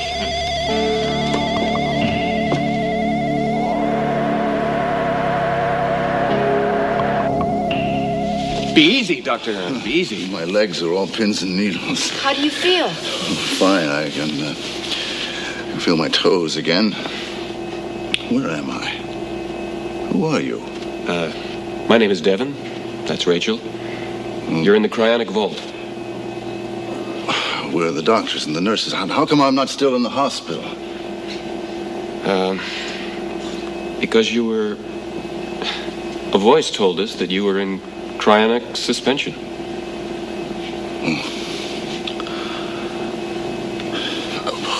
Who brought me back? We did. I can't remember. Are you medical personnel? Well, there are none. Only us. The Ark. We've landed. No, Doctor. Then we're in orbit. I'm not really sure what you mean by that. I know that we're traveling through something called space.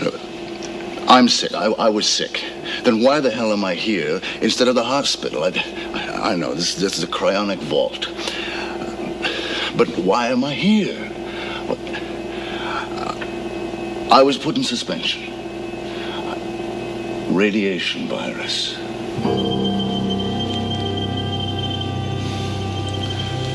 How long have I got? Over 400 years since the accident. How long?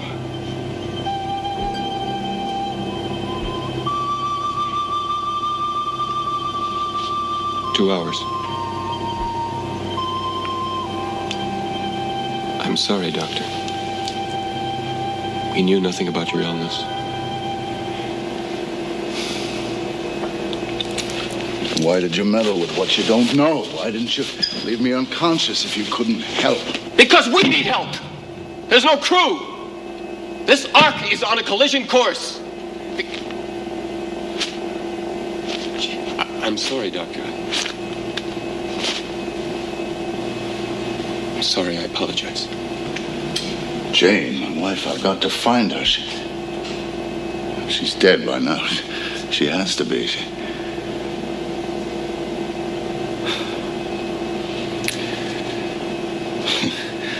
I feel like Lazarus risen from the dead, and this is what it's like when we dead awaken. I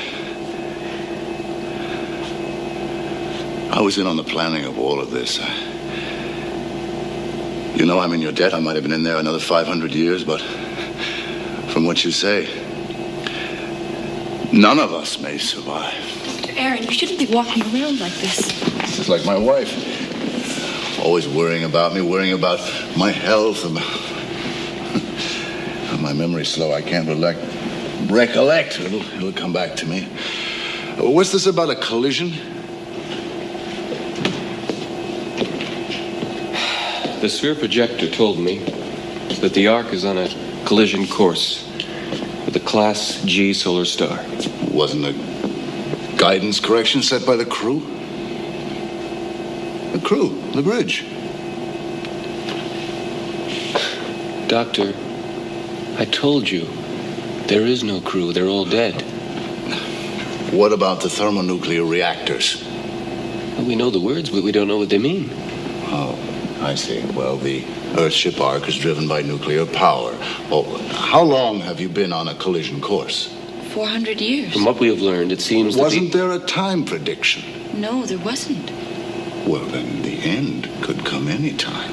Well, we looked out from the bridge, but all we could see were distant stars. Doctor, we brought you back because we thought you'd be able to tell us what to do. Well, we're talking about the lives of everyone on the Ark, including my own. I'll do what I can. There's very little time. Maybe we should find someone else to help.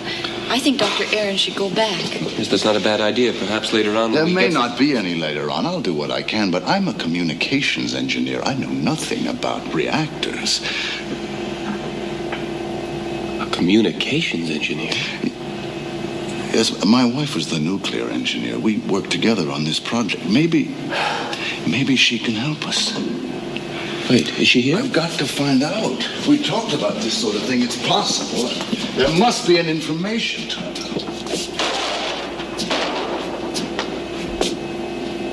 What's that? It could be Garth. Come back.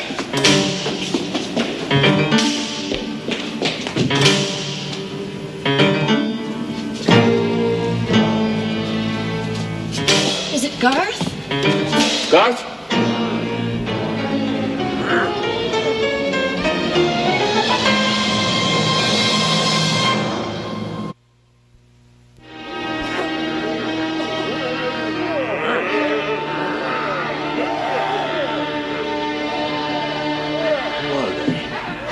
don't know. They live in the tunnels. We escaped, but they captured our friend Garth. They may kill him. Well, they may not kill him yet. They may be just using him as bait to get you out. Well, then I'll take the bait. Can you open these doors? Yes, but I'm not letting you out there without a fighting chance. Well, what can we do? Look in the supply cabinet. You may find some vials marked sedation. Be careful. Hold them upright. They may activate if they're upended.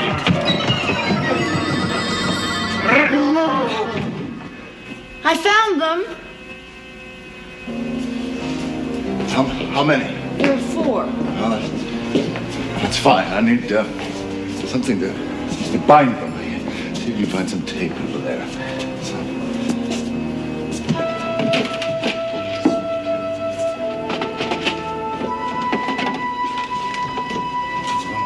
Here. What are you going to do? Look for a couple of masks. One for you and one for Rachel. Is that enough? Are these masks? Yes. The strap. Right. That's right. The strap in the back. Back of you. Good. They no come out. What they doing there? Can't see. I say, kill this one now. Who asked you? Do what I say. Break down door. Now. Again. Go. Again. Go.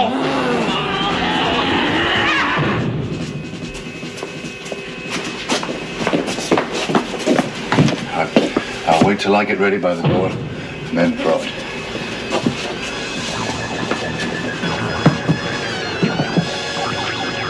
Ready?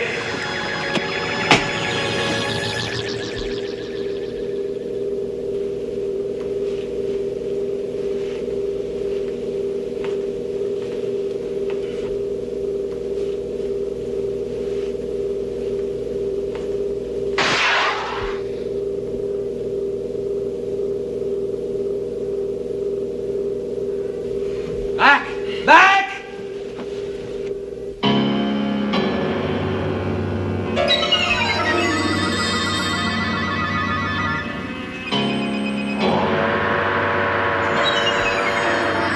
Bring in their leader, too. We may be able to use them as a hostage. Hurry. Those vials only last a short time.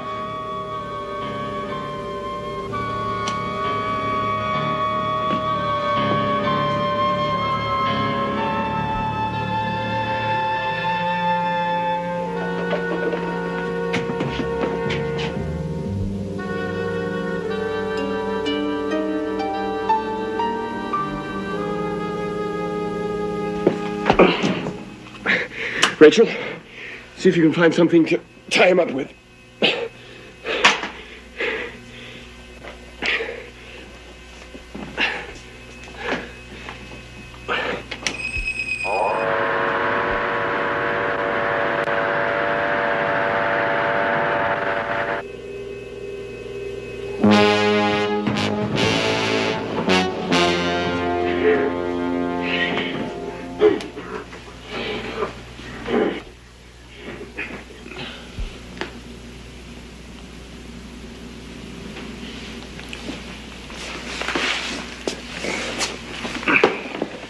Where's Dr. Aaron?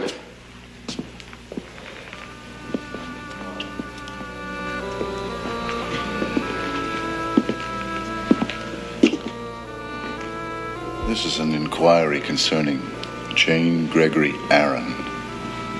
A-R-O-N. Spelling noted. What is your question? Do you have a listing for her? Under what category? The only category that matters. Was she placed in life suspension by cryonic procedure? Information not available. Videotape message C76842 to follow. Message. For Dr. Gerald W. Aaron. I'm Dr. Aaron. Give identification code. What identification code? I'm Dr. Aaron. Jane Gregory's my what? My wife. Oh. Social number 090-40-6930. Print out the following code on terminal keyboard. JGA-3497-LVT. JGA-347. Repeat. JGA-3497-LVT. JGA-3497-LVT. Press bar marked visual playback.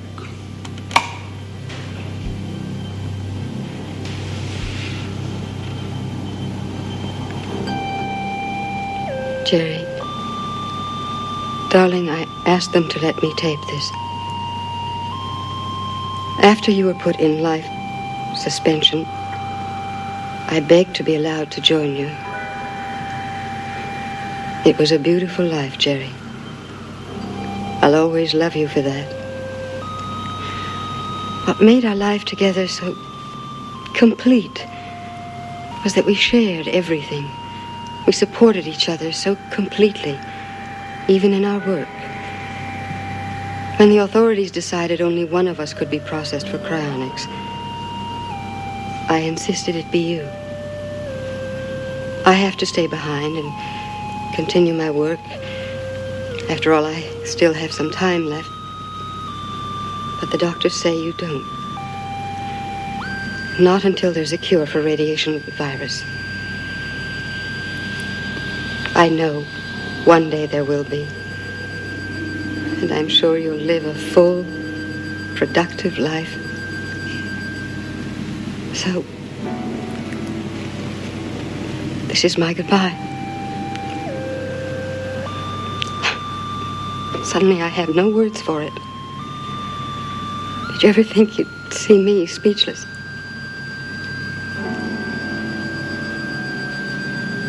I hope you'll cherish my love as I do yours.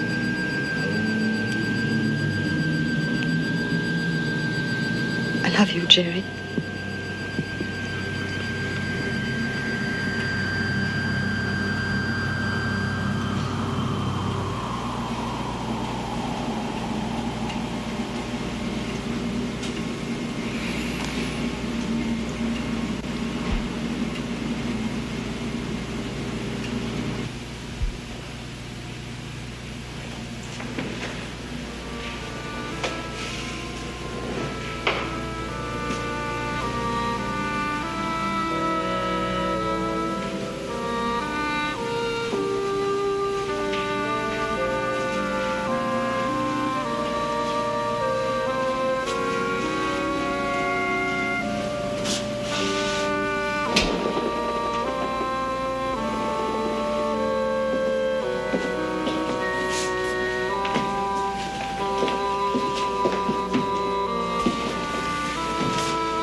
Dr. Aaron, don't you think you should be getting back now?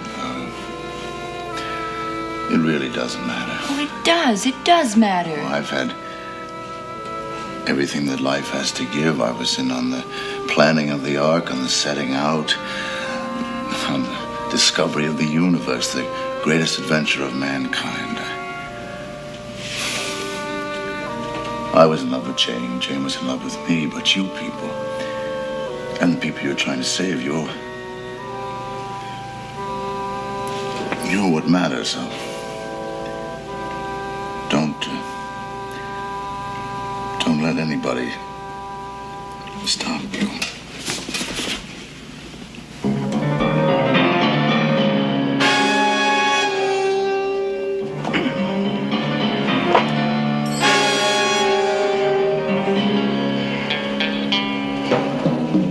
If you'd not come when you did, I'd be dead by now, Devon.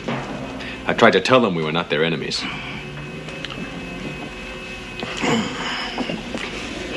Friend, who are you people? Where do you come from? Our place of dead forbidden to strangers. You none of you leave this place. We wait. We get you all. Oh, wait, listen, friend. I know how it feels to be isolated. I come from a place where I am an outcast also. But we must try to work together. We must try to help each other. Help us? Blah.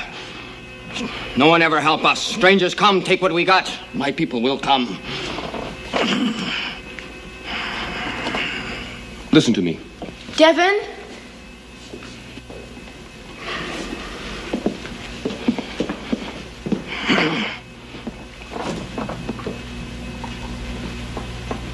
He's getting weaker. Garth, help me carry him back to the vault.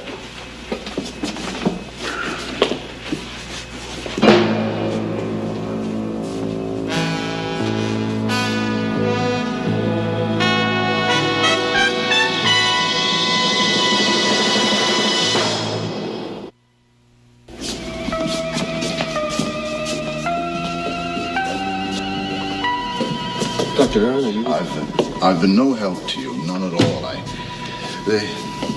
The communication system of the Earthship Ark is completely integrated. The computers have everything stored, every kind of information. You can plug in anywhere, but I could lecture you for a month, but you still wouldn't be ahead of it. But some of the domes have construction manuals, written cultures, books, and some of like Omicron. Some of the bounce tubes have schematic maps showing the way to different parts of the Earthship Ark. You have to find them yourself and save yourselves and everyone on the Ark, or we're all doomed.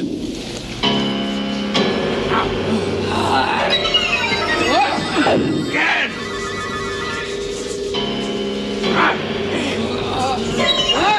Again! The tube people, I wonder that there were no such creatures on the Ark when we set out. That there were vault guards, security people who live with their families near here on 24-hour duty, isolated for hundreds of years. They might have degenerated into these people out here. Again! Again!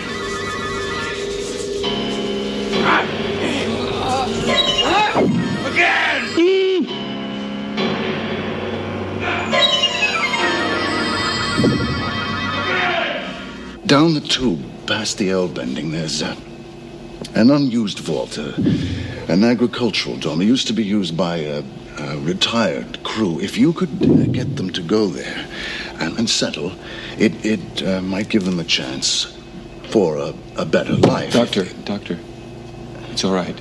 It's all right, really. I'm ready. Hurry, Devin. I will see to the door.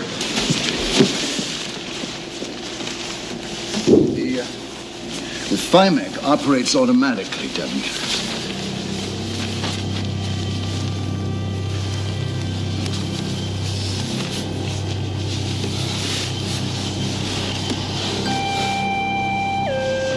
Can you use the activator? Thank you, Doctor. Goodbye.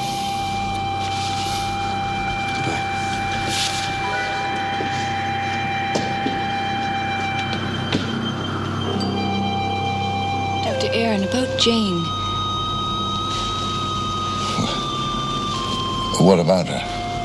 Well, we did not mean to overhear, but it must have been beautiful. It was. I'm sure it'd be the same between you and Devin. You couldn't fool anyone about the way you feel, you know.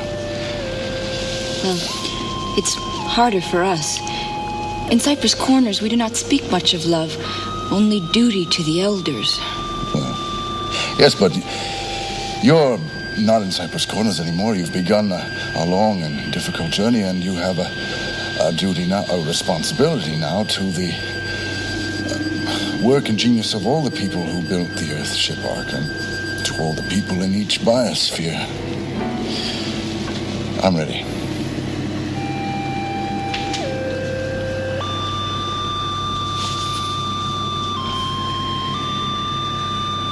Goodbye.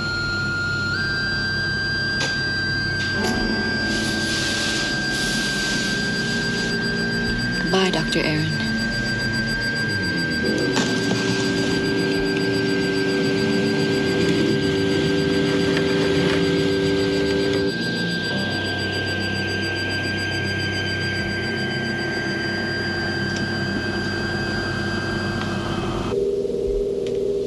I see him.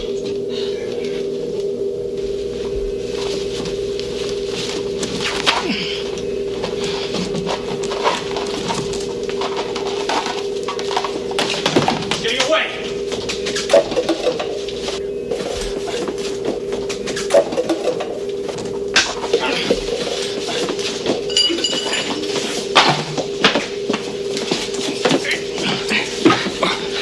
Devin, look! Lie him down.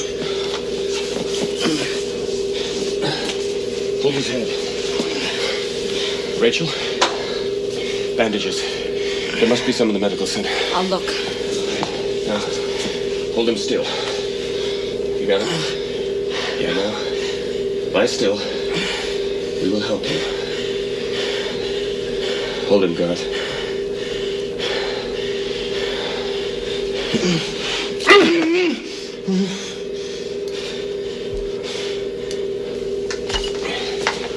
Now, we will fix it. We will make it better.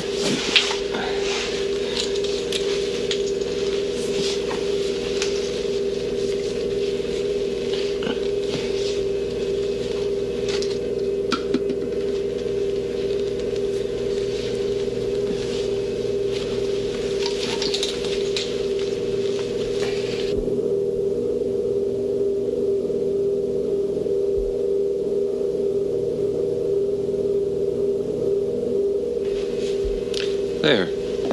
That should hold. Are you, feeling better?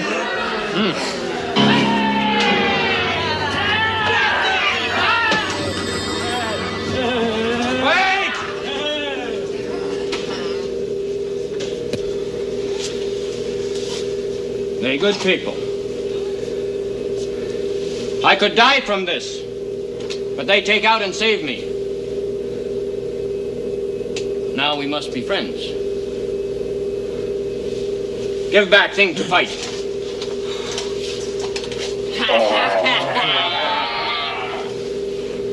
Friends. Friends, there is a dome. A place where you may all go and live a better life. Dr. Aaron told us about it. It's like the one I told you about. Our own place. Cypress Corners. We will show it to you. You show us this place. Go.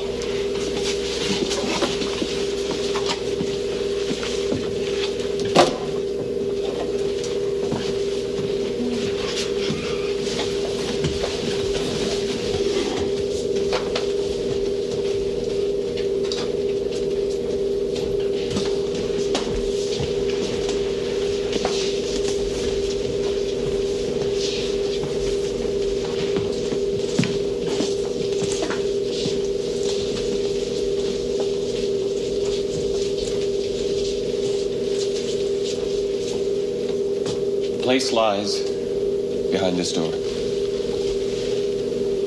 We never get through a door like that. You open. What if they lie?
It's true. Everything you say, true. We will live here.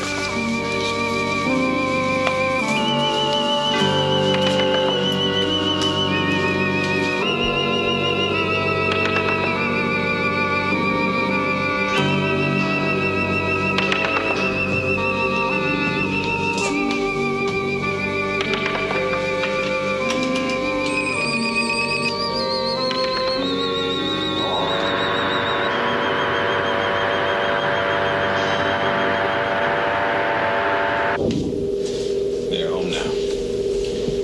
We should be too. Back to Cypress Corners. Look, let the elders decide what to do about the Ark. Garth, I am not going back. Rachel, My place is here. no matter what the danger, No matter.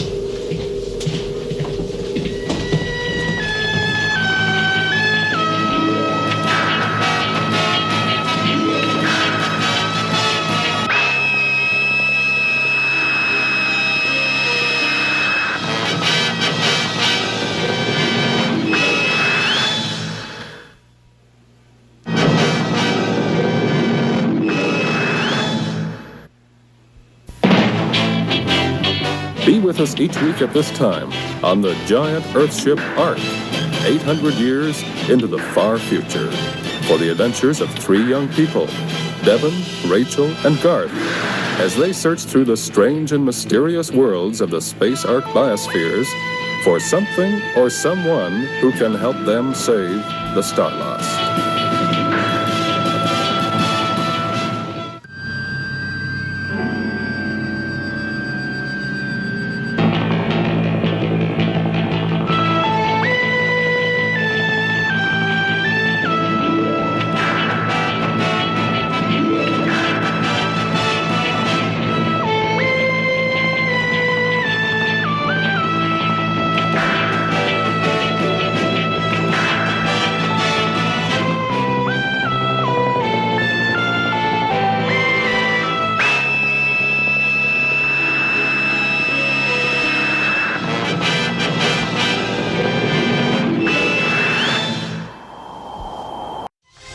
They came for a day in the park.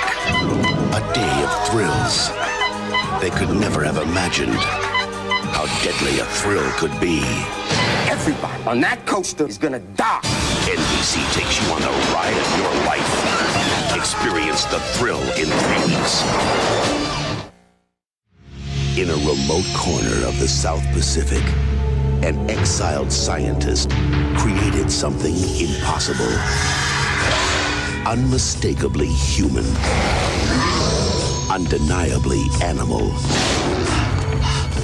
On the island of Dr. Moreau. I'd like to present my children. Father? Oh, my God. Now, he's upset the balance of nature. Have you ever considered that for every minute we're studying them, that they are studying us? And with the key of science, What's going on? he's unlocked the gates of hell. Marlon Brando, Val Kilmer, David Thewlis in the terrifying motion picture event of the year. There is no escape from the island of Dr. Moreau. Coming soon to a theater near you. Hey, hope you like StarLost still. Hope you're having fun enjoying that. Rereading my Aliens Colonial Marines Technical Manual. And here's the thing. Yeah, we got 426. We got that. But you know what? They had a tank. They should have just dropped that damn tank down with them. They have cool weapons for the Colonial Marines that they did not use in any way, shape, or form. This is what I like. Here you go. If you guys ever get your... Boom. They got all their weapons and all that fun stuff. It's badass. Love this book. And If you get a chance, you need to jump on that. If you like aliens, you need it. So, the funny part about StarLost is it didn't do well when it first came out. So you had to keep tweaking it. So, and it cost them a ton of money because they had to put the bridge in there. And they had to pay for Dave Bowman. So, we're going to keep going. Keep this ship heading straight. And we're going back to some Captain Power. Love some Captain Power. It's funny because I've had people is Captain Power Sentai. And I'm like, that's an interesting question. Huh. They do transform. They get their battle armor and stuff on there. So, if not, they're adjacent. Because I could definitely see that. But, yeah. Love me some Captain Power in Soldier's Future. Another J. Michael Straczynski show. And everybody makes fun at the end because they set it up because you're flying like you're going to destroy the Death Star. And you're... I remember playing with that when I was a kid. But, long story short, I love this show still to this day. Don't care. I wish we could do a reboot. They keep coming really close because they every time they think they're going to get a new series, something happens, man. It's come close, I don't know how many times. But this is Captain Power. This is episode 18. And this is Freedom 1. Enjoy. Captain Power and the Soldiers of the Future. Earth 2147. The legacy of the Metal Wars, when man fought machine and machines won. Biodreads, monstrous creations that hunt down human survivors and digitize them. Volcania, center of the Biodread Empire, stronghold and fortress of Lord Dread, feared ruler of this new order. But from the fires of the Metal Wars arose a new breed of warrior, born and trained to bring down Lord Dread and his Biodread Empire. They were soldiers of the future, mankind's last hope. Their leader, Captain Jonathan Power, master of the incredible power suits which transform each soldier into a one-man attack force. Major Matthew Hawk Masterson, fighter in the sky. Lieutenant Michael Tank Ellis, ground assault unit. Sergeant Robert Scout Baker, espionage and communication. And Corporal Jennifer, pilot chase, tactical systems expert. Together they form the most powerful fighting force in Earth's history. Their creed, to protect all life. Their promise, to end Lord Dread's rule. Their name, Captain Power and the Soldiers of the Future. This is Freedom 1 speaking, the voice of the East Coast Resistance Movement. Valiant fighters in Quadrant 9 destroyed one column of Dread troopers today. No casualties. Intensified sweeps by Sauron in Sector 1. All Resistance fighters are warned to remain undercover. Just received word of a stunning blow against a secret Dread project by Captain Power and his unit. They are an inspiration to us all.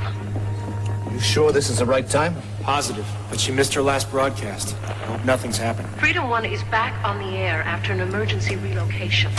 I was nearly captured by Dread troops, but managed to escape with the aid of SciFri, one of our bravest and most dedicated leaders. SciFri, I owe you one. I know that it cost you. Sacrifice is a word we all know too well. There is no one within the sound of my voice who has not lost someone. A wife, husband, children, friend, lover. But there is one thing we must never lose. Hope. Without hope, we'll give up when we're tired and hungry, and it seems as if chaos and madness must overwhelm us. Troopers, we've been hit!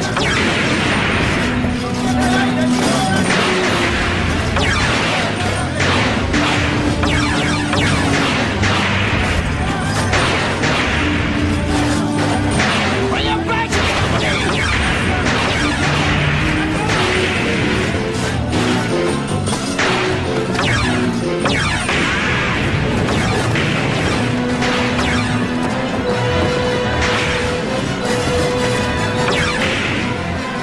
when it seems as though hope has lost all meaning. On that day, dread will have won. Get a medic up here, quick! Then turn that thing off! No. I like the sound of her voice.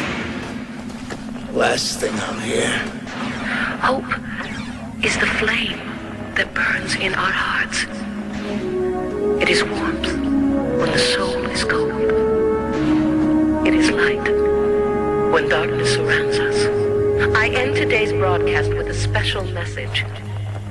I summon the thunder. Repeat. Mentor, prepare to receive I coded summon microburst. the thunder. Prepared to receive. Unscramble microburst and display coded location on screen. That's where she is. Summon the thunder means come at once. Something you set up with her? Yeah, I've talked to her a few times by type beam comlink. Gave her some information, and she relayed some back from East Coast Resistance. Right. Let's hit it. I can't wait to see the fates go to that voice.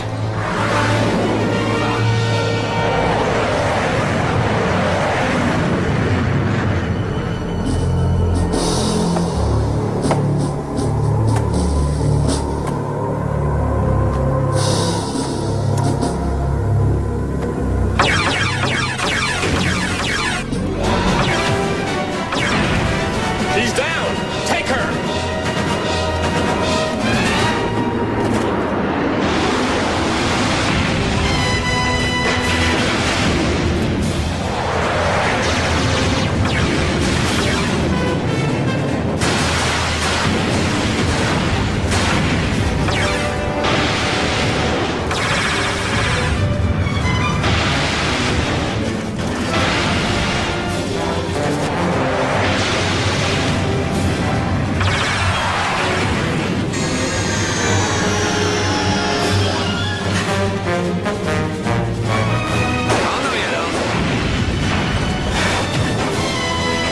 Gotta watch your back door, kid.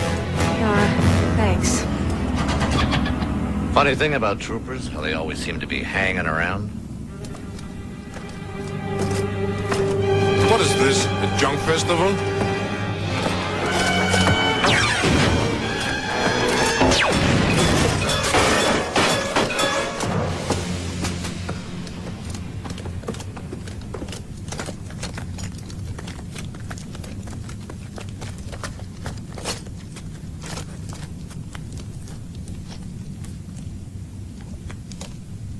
Thanks. They must have gotten a fix on that last transmission. Anything broken? Nothing that won't fix itself. Thank you for coming. We've got to get out of here quickly, so I'll get right to business. This is my transmitter. Beauty, isn't it? Our one real chance of uniting the resistance. I have made contact with the leaders of the 5 most powerful resistance forces in this country and proposed a meeting. Too risky. If Dredd would find out. He won't. Not if we move quickly enough. And that's why I need you, Captain. There's no way you could appear in the places you have without a teleportation device of some kind. You seem to know an awful lot about us. Maybe too much. Knowledge is survival. I am a survivor. But if you're not interested, I can always find another way. All right, suppose we agree to provide transport. What makes you think the other resistance leaders will come? You, Captain. They know what you've done against Dredd, and each one of them has seen you or a member of your team. And they've agreed to accept you as overall leader of the resistance. Together we can beat Dredd once and for all. I think that's worth a little risk. They're standing by for a follow-up broadcast. What should I tell them? All right, we'll do it.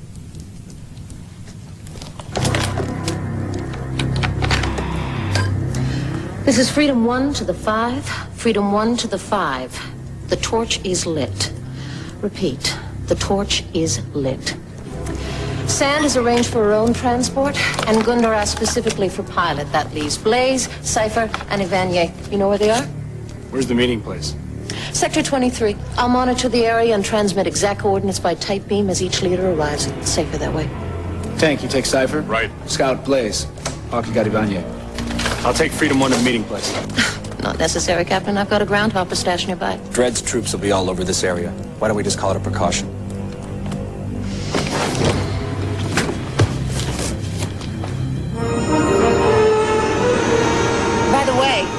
real name is Christine Larrabee. How about you? Jonathan Power. You're kidding. Power? I thought that was some kind of silly code name. Like Freedom 1. How much further to the meeting point? About 10 clicks. I think you'll recognize it. I do recognize it. Very clever, Christine. This Dread base was abandoned during the Metal Wars. Which means Dread won't be monitoring it now. Shall we?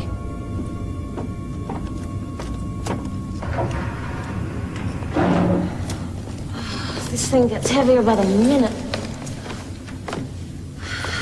I better get on the monitor. You stay here and watch the transmitter? I'll let you know as soon as your people arrive. I better go with you. Thanks, but I'm a big girl. Besides, transmitter's more important. Don't ever say that, Christine. Not even as a joke. Never say a machine is more important than a human. You're an innocent. You know that? Innocent. I've been called a lot of things, but... I know. You've seen a lot. Been through hell. But it's still there.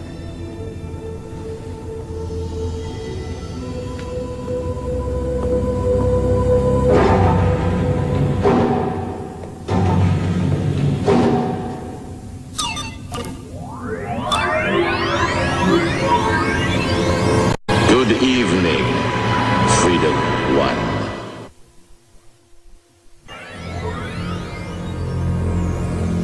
Contacting me here like this threatens everything. In an hour, we will have them all in our hands. The 5 leaders, Power and his group, all of them. I have spent months building up my reputation and my credibility, and now... You question my judgment over Unit. Forgive me, my lord. It was only my dedication to your divine plan. It was necessary that I speak with you. There is a new development, and I could not risk a message while you were with Power. Do you recognize this man? Elzer Pulaski. He was captured a few years ago, and I took part in his interrogation. I didn't realize he had survived it. Gundar was killed. Elzer Pulaski is now in command. Then he'll be coming in Gundar's place? The minute he sees me... An unfortunate coincidence, but one that we will deal with. Which of Power's team is flying him in? The woman called Pilot, my lord. The one who deserted the Dread youth and betrayed the will of the machine. For which she will die. That is the fate of all traitors and rebels. Praise the machine. Glory to Lord Dread.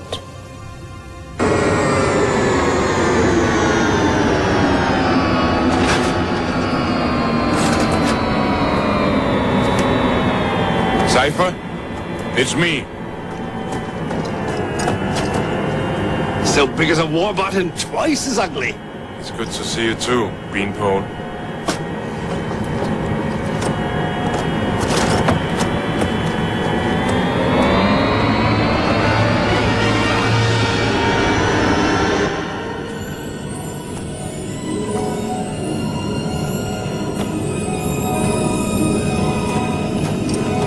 I'm here for Gundar.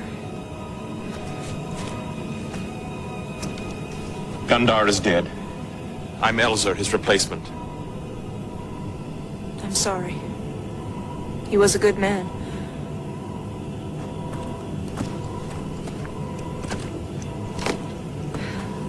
We're going on this? Power on! Whenever you're ready.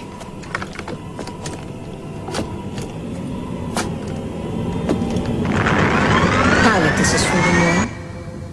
I'm transmitting your rendezvous coordinates now. Please acknowledge. Acknowledge. New coordinates received and locked in. We'll see you soon. She will be here soon. You must act quickly, my lord. Blastar will deal with the treacherous youth leader Chase and the rest. Be ready to signal his troops the moment our rebel flies are within your web. Understood, my lord. Strange place for a meeting.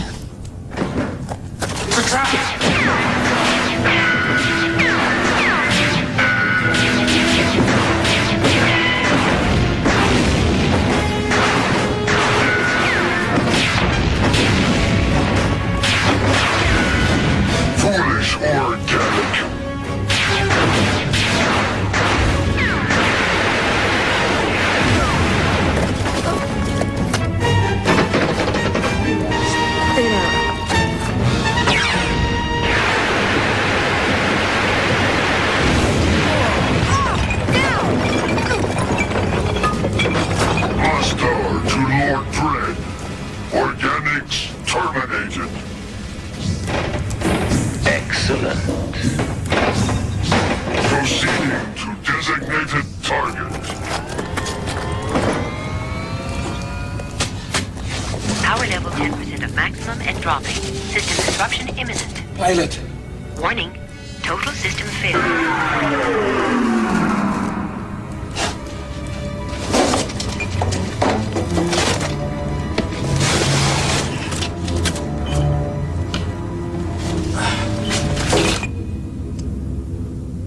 Sweet dreams, traitor. Return to your mission, Over Unit, and do not disappoint me.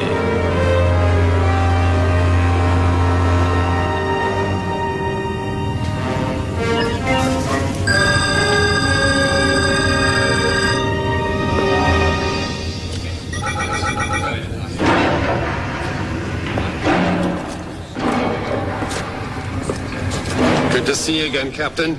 Great day for the Resistance. Yes, indeed.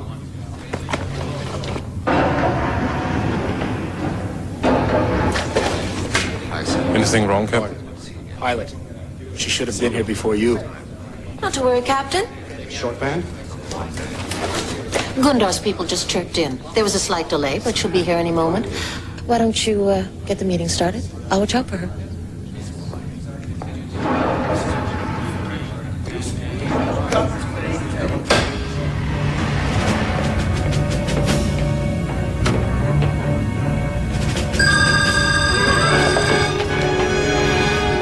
You want to explain this? Certainly, Captain. But I'm afraid I haven't got the time. And yours has just run out. Corporal Chase reporting, sir. She's all set. What's going on, Captain? It's an ambush. It's a setup, the whole thing.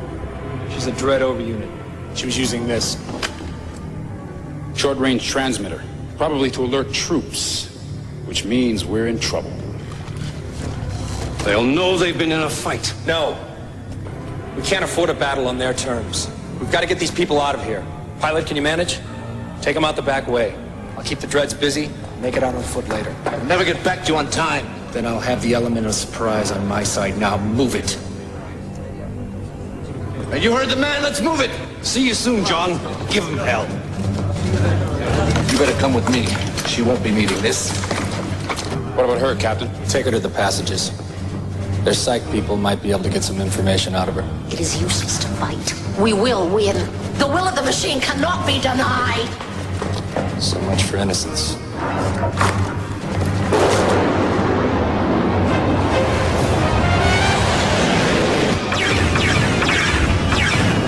Stand aside.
like I'm not glad to see you. What did you do with Elzer? I gave you a job to do, Hawk. Yeah. Tune into 150 megahertz. Won't be back. But the voice of the resistance will stay on the air. I make that pledge, and I mean to keep it. This is the new voice of the resistance. Freedom 2. And if anything happens to me, there's going to be a Freedom 3. And 4. And 5. We didn't start this war, but we're going to finish it.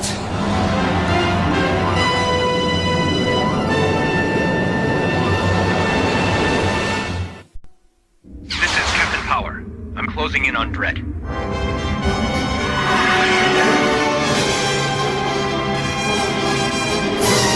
Watch for base stations.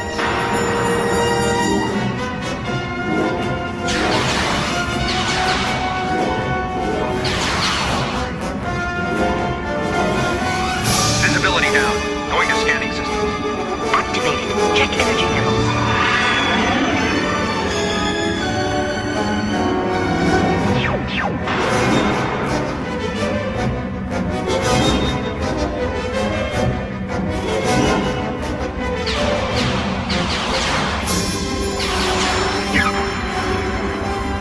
Check power levels.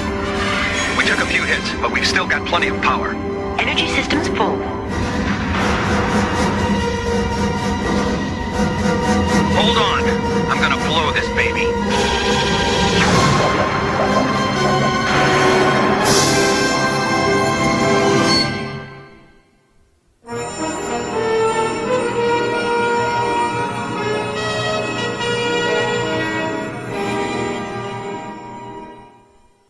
Oh, hello. I would like to exchange this, please. Okay, reason, sir? Well, it's just too plain. This happens a lot. Oh, a Nestle Crunch? Oh, now that's more like it. You know... Yeah, next? Okay. Nestle Crunch. It's just more fun to munch. Welcome to the Edge, brother. The place where mushrooms live at their own risk. Where the toppings meet the tongue and outer crust has been abolished. The Edge from Pizza Hut, where there's no outer crust and no inner longing. Where the toppings roam free and the taste runs deep. It's the Edge Pizza, and you're just $8.99 away from 16 pieces of pure, pulchritudinous toppings. Come on, have you been to the Edge? I hope you still like Captain Power. I'm going to keep showing Captain Power off and on while this show runs, because I enjoy the heck out of it. It's a fun show, man. And I'm not going to lie, everybody was talking about the armor. Yeah, they loved chroming everything in about 1987 and 88. Man, they chromed the heck out of everything. They did it with G.I. Joe. They did it with Silverhawks. They did it with Captain Power and Soldiers of the Future.